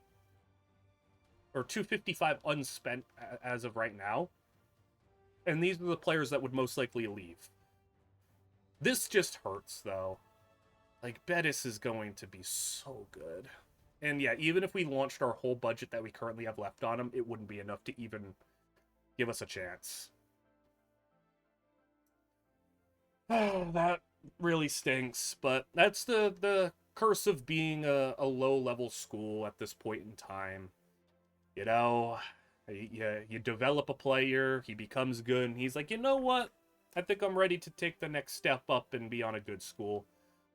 This random 2-star went to an SEC school. I don't care. Players leaving. Bettis is even going to give us anything with these guys. Yeah, it's just a bunch of nuns. Jordan Brown, very high for you. Anybody that, like, moves any needles for me? Like, medium. Kendricks, I guess. We have 2 persuasions. I gotta use them, I guess, wisely. Jordan Brown, I was fine letting him go. Yeah, Kendricks, I would use it on. He stays. Ollie for 5. Rudiger for 5. And then I'll try to keep the linebacker. It's high. Okay, yeah. And we do need linebacker depth, so I think that's important. So the players that are going to be leaving, Bettis... I mean, it says playing time. It's more so just we can't pay him. We just can't. Jelani Thurman, he served us well. Alexander was whatever. Leacock served us well. Rawls served us very well. McGee, again, just can't pay him. Lynch was fine. Westmoreland, I really liked Westmoreland. Dukes did nothing. Walker, cool 2 years from you. Poe, not much. Mullings, that one hurts. To no surprise, we're not going to have anybody getting drafted. Oh, wait, we did! Oh, hold up! Jelani Thurman got drafted in the 7th round. You know what? That's valid as heck. I immediately, like, just pre-said that we're not gonna have anybody drafted. Who gets drafted here? Hey, Jelani Thurman, salute to you. Now, that might have helped us out a little bit when it comes to, like, pro potential and stuff. Any tight ends, hey, we're a tight end factory now. We might actually, if Hollier takes another leap, and if Thurman just got drafted in 84, if Hollier, who's an 82 right now... Hey, maybe we could be a tight end factory. We currently have 5 commits. We're gonna just get rid of these guys. Who cares about these guys? We're not even gonna get them. All right, 9 on the board. Bobby Morton's probably not gonna happen. So Felix can happen. Also, you look at the hours. We got a little bit more hours to play with, which is nice. So we'll put 40 on Felix. Goodley, that's close. We need to put 40 on... I think we need to even put 50 on Goodley. And then this dude, anybody? No, still nobody going after him. We'll keep him with the cool 20, just to keep our lead. And Morton, probably cut our losses on Morton. I'll keep him maybe on the board just in case. Transfer portal, though. Who is interested? Who wants to be here? I mean, these guys could feasibly be here. We just can't afford them. Any quarterbacks interesting? I don't really think there's going to be anybody in our price range at all. Malik Washington, I mean, I guess if we wanted to send it for Malik Washington. Jane Willow, Florida State. Kevin Sperry from Florida State and Purdue. Michael Hawkins. Not bad. Michael Hawkins for 95. I don't know. Hey, Crandall's here. If we wanted to... So this is the level Crandall's at. So, I mean, if we wanted to go after somebody kind of similarly skilled... Rayshawn Brown. I'm looking for maybe like a freshman at like a decent school. Like, you know, like an NC State, Kansas State... You know, something like that. If we could maybe find one of these players and they have pretty good attributes to them. Enrique Isaac, backfield critter from Clemson. Like, something like that could be interesting. I think a good thing that I would like to add to the recruiting thing with NIL, I would like there to be, when you're searching, to have a filter to, like, max NIL offer, maybe. Because you could search, like star ratings, player types, open, top 10 or not. It'd be cool if they had, like, you could search by NIL, just so I can have an idea of, like, filtering out some of these other players. Oh, man. 34th transfer portal player. Hey, good on you, Bettis. You're going to get paid. It took a long time of just kind of putting everything together that I wanted. We'll keep an eye on Preston. Gabe Bowers, though. This is one where I'm fine offering, like, 35 points and maybe slapping 50 on him. Because that's I mean, 209 in the country for portal players. Fairly cheap, and it's a Texas D lineman. That feels pretty good to me. Slate Ashley seems like a no-brainer for his price to just slap some points on. We'll keep an eye on, like, Neptune. And the rest of these guys are like, you know, let's just throw 5 on them. JV and Goo, offensive lineman, I'll put a little bit more effort into getting. I'll put 25 on him. We got guards. Like, we got the 2 guards. I just, you know, obviously they're probably not going to be, like, ready to play day 1. They're probably going to be, like, low to mid 60 overall players. Maybe they're 70, but lower development. So, cornerback, Vernon Woodward. I definitely want a cornerback to come in since we lost our top 2. Cyrus Gilbert, we'll throw 10 on him. Linebacker, we need a lot of help. So we'll put some points there. And once we kind of get through, we'll kind of see what we're left with. I might as well also just, you know, throw this there. Strong safety, we will need. And I think we'll throw points on the tackle. Not 50, 25. I was going to go 25 on him. And we're obviously going to get a lot of points back because we're offering, like, a bunch of scholarships. So I think what I'll do is I'll offer all scholarships now and then reallocate the remaining points that I have on the players that I want to prioritize. I know for sure I want to prioritize getting another quarterback in the room. And the 2 that I have put together were Darrell Ingram, who is from Oregon. I'll throw 10 on him. I think that could be, like, just get another quarterback in the room, of course. And the other quarterback, Isaac, now has a deal breaker. Probably because we're offering on another quarterback. That's unfortunate. Yeah, playing time is now a C-. So I'll find another QB to put on the board. I want 2 just in case. Another quarterback I end up finding on the board, Andre Hillman was the one I identified. So pocket passer. This dude's a pure runner. A lot of the cheaper quarterbacks, again, much like gadget receivers, pure runner seems to be like the cheap quarterback option, which isn't, like, again, a surprise. So, you know, it was more so a lot of that. 25 points left. Honestly, I might throw in on Juju Preston. Just out of curiosity.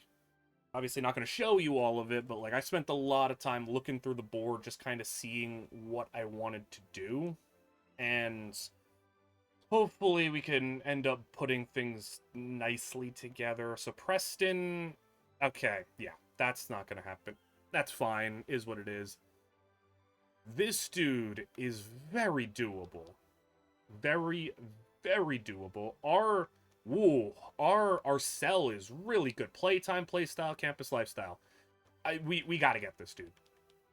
So much so that 50?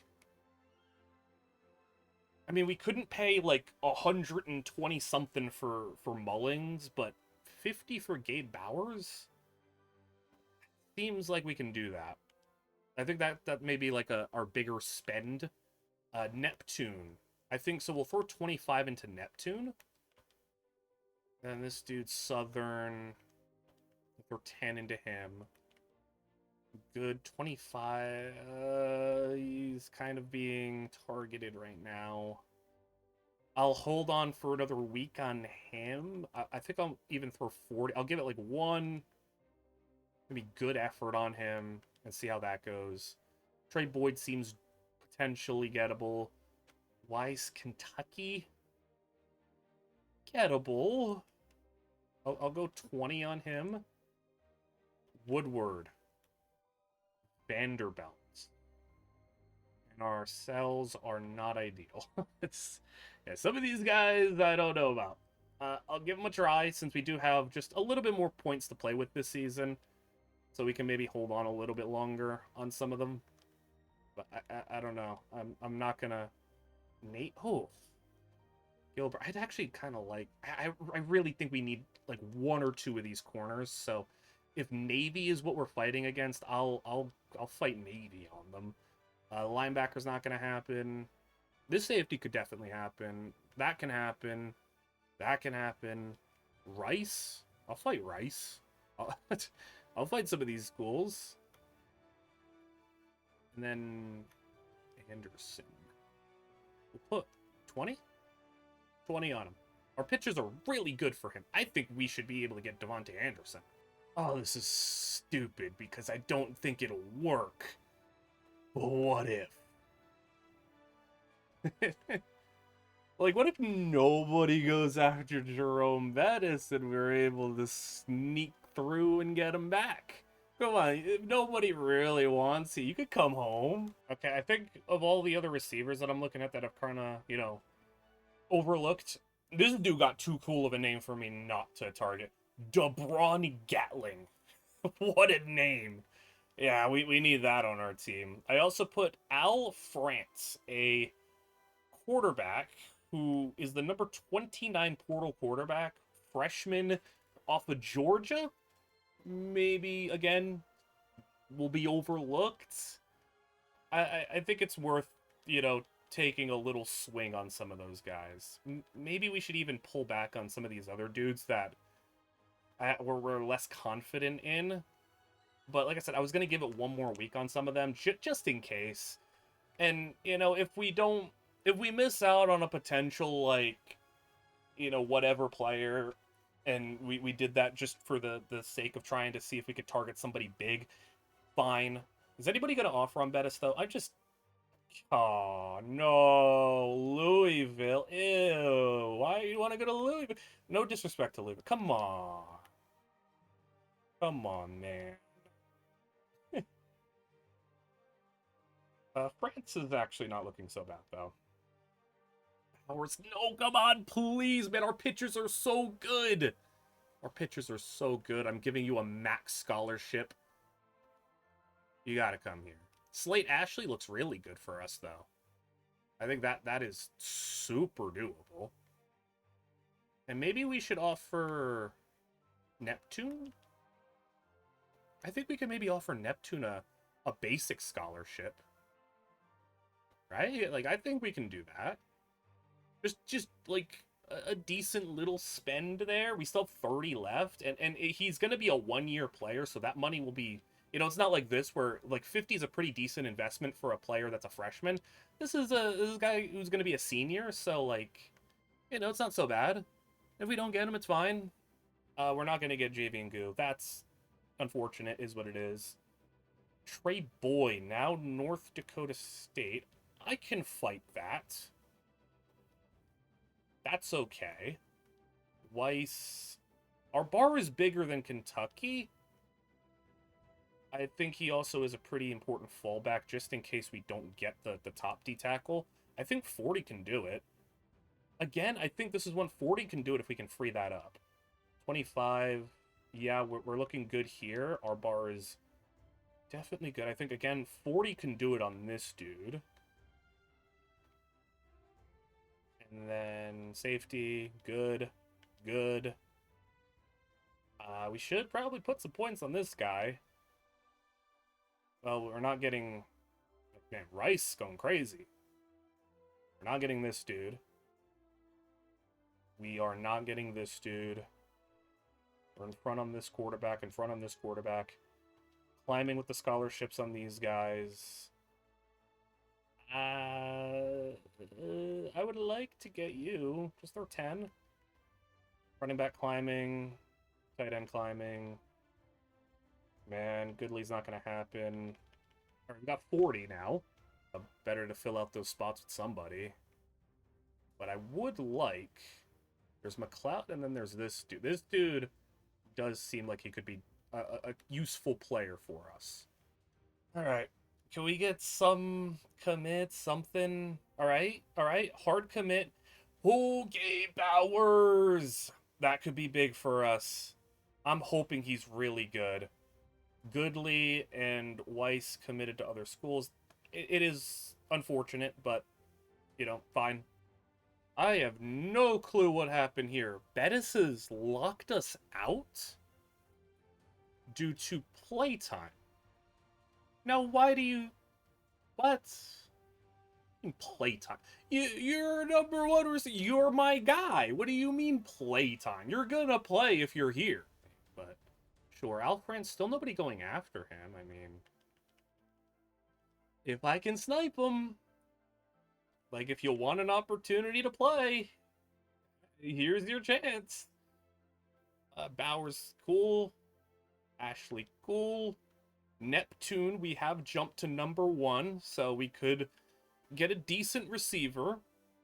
Trey Boyd, that's gettable. That's very gettable. If we throw 40 on him, we got that, I think. And we didn't end up getting the kind of like the fallback D-tackle, but that ends up being fine because we got the main guy we wanted, and I'm happy if Bauer and the other D-tackle we got in the portal last year are the two guys we roll with. I think maybe I'll throw 50. Woodward, like, that's a big jump on him. We should be able to get that. Yeah, Osiris Gilbert, 40 on him, and I think we can get him. And we got some extra hours to play with, which is awesome. This safety... UCLA is now making a small push. I'll bump it up to 25 just to try to hold them off, just in case. Muldrow, tackle. We definitely could use the tackle help. Like, I'm less aggressive about getting a guard. I'll get, like, one guard, but we need to be pretty aggressive for a tackle. This should be good. This should be good. Playing time, I don't know what you mean. Like... You worry that, I mean, if any quarterback, unless we get France, obviously, but if any other quarterback is like, oh, playing time, if you're scared of the grind of fighting against Cole Leinert, then, hey, that's on you. Xavier Brown. Yeah, we're not going to be able to get that. Texas Tech is, I guess, going pretty aggressive on him. And Kiki Thrash, I do want, okay, I'll have to look for another receiver. I want, like, a little bit more of like a future piece at receiver. Go Damian McLeod for scholarship. Goodly gone. All of the sudden, Boise State wants this dude. Why? Why? What are we doing? What are we doing? Why? What are you doing this for? I mean, like, it's not a big deal if we don't get him, but it's just like, I've been leading this dude the whole time, and all of a sudden Boise State wakes up and says we want him. Lame. Throw a scholarship here. Scholarship here. We'll load the board with a couple more players. I'm keeping Bettis just in case. All right, we're going into the final week now. I've got all of my points allocated. Commit. Oh, the running back. Wait. Okay, he went from top 5 to... He didn't verbally commit. He just hard committed. And Boise was chasing after him. Okay, well, we got a running back. Dwayne Felix, a 3-star freshman wide receiver. Daryl Ingram, portal quarterback. Portal guard. Southern, edge rusher. Cyrus Gilbert, hard commit. Woodward. Neptune. So we got a decent receiver. Andre Hillman, another quarterback. So we got 2 quarterbacks. Slate Ashley, wide receiver. Damian McLeod. J.J. Hill. So we did recoup a little bit at running back. Got a tight end. Taylor Hitchens. Edge rusher. Got the center. Claiborne. And that's all. So... okay. I didn't see anything on Bettis there. Did Bettis, like, not decide or anything? So we didn't get Cornell Hale. French. I didn't see French either. Did he end up, like, okay. Those guys must have just, like, not chosen anywhere. So is there, like, a chance that any of those guys end up on my team somehow? So Bettis... I don't even understand what's going on there. Al France, we ended up number 1 on him. Like, Gatling... he just didn't choose anywhere. I mean, I'll take him if you want to walk on our team. Hey, France, you want to show up? I'll open door policy with you. Rest of the way, we didn't get Trey Boyd. I thought we were going to be able to get him. We didn't get the safety. You didn't get Muldrow. That was a late addition. Hackney we didn't get. Shaw, I thought we could maybe, like, snipe him with a scholarship. Ronnie Phillips. Rayburn. Okay. Man didn't end up choosing anywhere. And then we got the rest of these guys. Okay. Wasn't a big class. We were, like, in the 50s or... No. We were, like 80s or something last year. Okay, 64th class this year. While spending, you know, bottom 10 money. Like, again, like, good value. We're value bin hunting. Like... we were, yeah, when it came to just straight up freshmen, I mean, we got 6 3-stars, which is better than last year. We just didn't get a lot of freshmen. We did our damage in the portal just because that's the best we can really do, is just try to make this team competent sooner. I mean, like, if a 3-star freshman popped in and was worthwhile, then I was going to go for them. But other than that, like, a lot of the 2-stars just aren't worth it. And I just would rather go for a little bit maybe higher floor 2-star portal players or 3-star portal players that we can try to take. All right.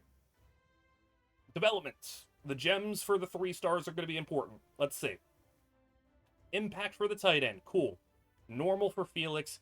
Oh my goodness. Jared von Olehoffen is a star dev running back. I'm gonna be real. When I put him on the board, he was one of the only 0 expected NILs. He just had a funny Von Olhoffen. Imagine getting ran through by that dude. He's got star dev. Donovan Swade's got star dev. And oh my goodness, star dev. Impact. The 3-stars. Pop it off. Impact for McLeod. And the rest of these guys are portal players. I don't expect a lot. Ingram, though, has star dev at quarterback. Okay. Okay, Daryl Ingram. That's nice. Very nice. And Bowers has impact. Okay.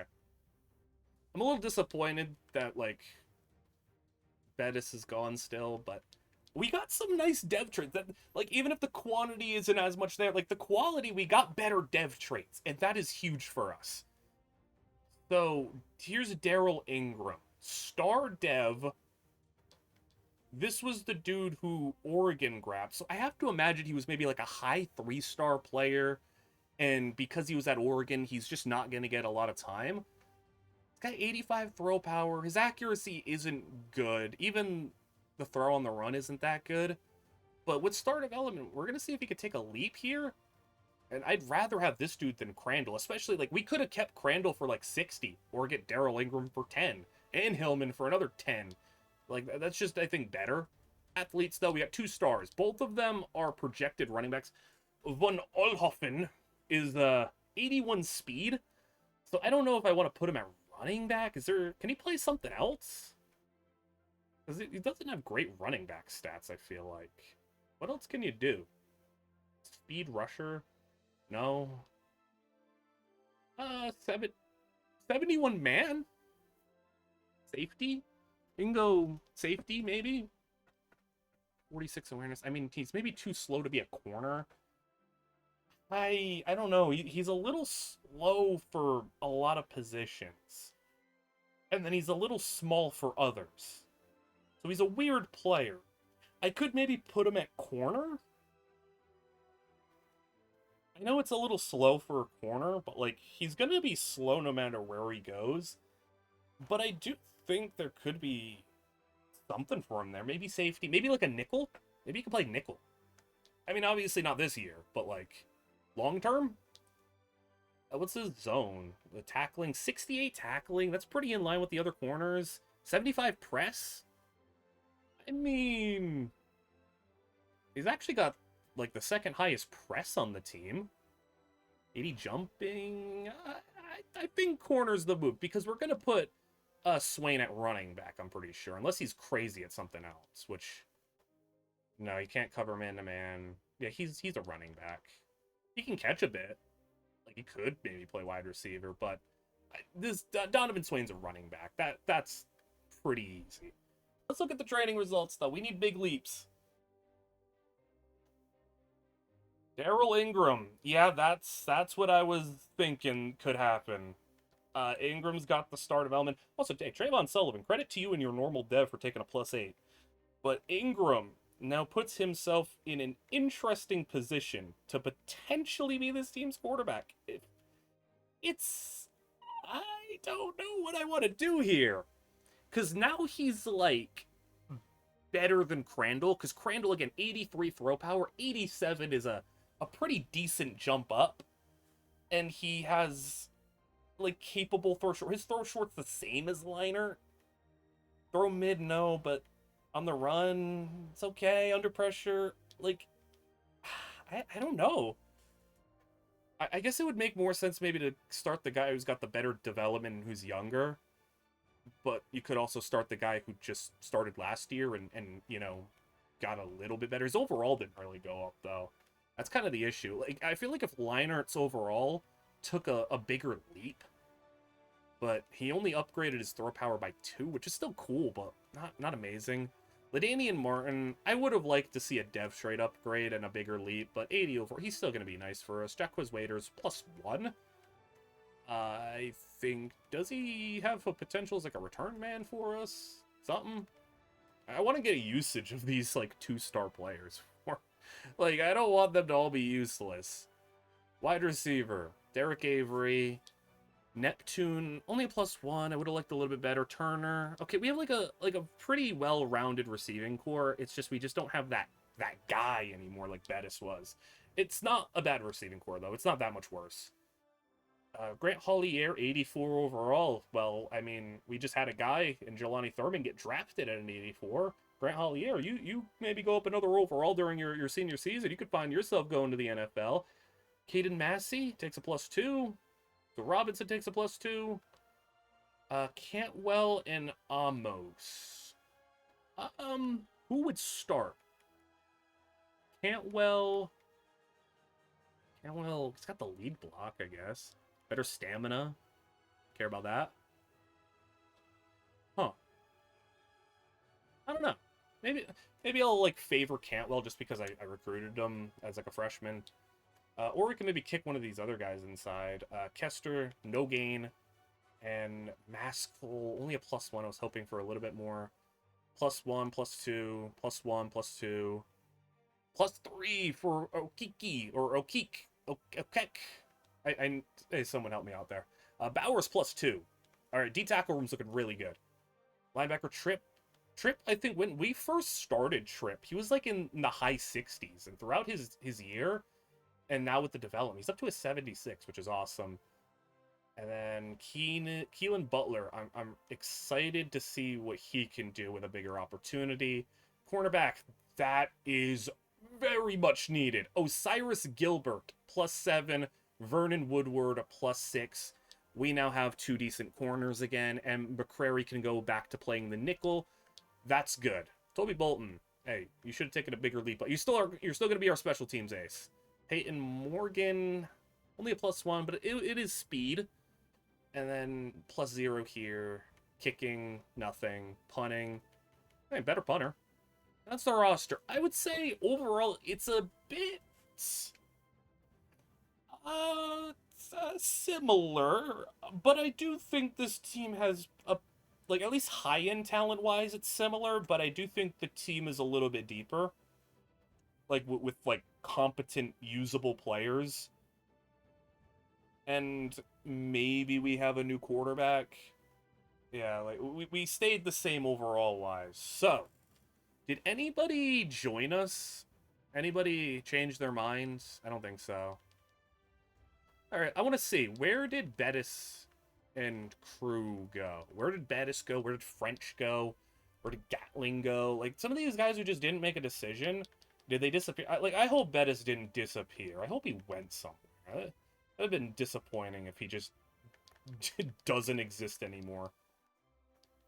Bettis. No, man. That's annoying. He didn't go anywhere. He's gone. I don't understand. And then French at quarterback. He had no offers. So I would imagine, probably he didn't go anywhere either. I think there needs to be a better reassignment of these players, because I would imagine a lot of it is like they'll go to a team that has like the NIL to take them in, but like because some of these players will maybe ask for a little too much. French was asking for 250, and I'd imagine he's only like a mid-70s quarterback, maybe with decent development, but a lot of teams aren't going to want to pay that, and a lot of teams that aren't going to want to pay that because they have quarterbacks, and then a lot of teams can't afford that. So I think there needs to be a better reallocation of some of those players to be able to, find a home for a cheaper price and just realize, hey, I'm not that dude. I need to go and take a pay cut or something. So we are gonna end up with $795 for our Dynasty budget, which, I mean, we started at $440, so we're in a good spot there. And then for next season, we won 7 games in the regular season, won an 8th game. I think we can give Daryl Ingram, you guys are probably going to want to start him if I had to guess. LaDainian Martin for a senior season. We're going to hope to see big things from him. Christian Neptune has a little bit to live up to. I know Bettis wasn't overly productive, but like he was really valuable for us. So we're going to see if Neptune can give us that. Derek Avery now reassumes a potential starting job. I mean, elusive route runner, contested specialist. Slate Ashley feels like I should get him the playing time. He's a 6'5" elusive route runner. He's the fastest receiver on the team. His catch in traffic is a little brutal, but like, I mean, you don't get guys who are 6'5", 93 speed very often. So I should probably get him. Hollier, we're hoping for a bigger year. And the offensive line, I mean, it's, same left guard, same left tackle, the same couple of players, but the important thing is like they got improvements overall wise. Edge rusher, I think losing Westmoreland but replacing him with 2 portal players, sure. I think the D tackle room is really where we're going to be strong. That, like, the D line as a whole could be really good, but the D tackle room especially. Trip better. The linebacking core is the same cast but just better. Cornerbacks, I'm happy that we were able to recoup talented players. So the secondary that I was worried about being worse, I think is about the same. So I'd say all in all, secondary about the same. Linebacking core slightly better. D-line about the same. I think slightly better D-tackle, slightly worse edge rushers. Offensive line, slightly better. Tight end, the same. Probably worse because we don't have a second, but like in terms of a starter, the same. Receiver, I'd say slightly worse. Running back, slightly better because LaDainian Martin took a boost. And then quarterback, slightly better. Even if we do end up at Leinart again, Leinart still got a little bit better, so you can maybe say a little bit. But I expect this team next season to compete for the Sun Belt. We should be... The only team that should stand in our way is Appalachian State. That is it for our division. That is all. So we're going to hope that goes our way. Let me know what you guys all thought. of how this season turned out. If you were maybe a little underwhelmed that we weren't able to win 9, 10 games. I was hoping, but progression, it takes a little bit of time, and it's an uphill battle when you got so little resources to work with. And anytime you get a good player like Bettis, he wants to walk out the door. You get a breakout season from Mullins, he's like, oh, I should go to a better school too. And you lose those guys, and you're not able to recoup them. That's the struggles of being a small school in the NIL days, because you're broke as heck. But we're slowly getting our money up, and we're slowly starting to get a better team and winning a little bit more. So I hope you guys all enjoyed.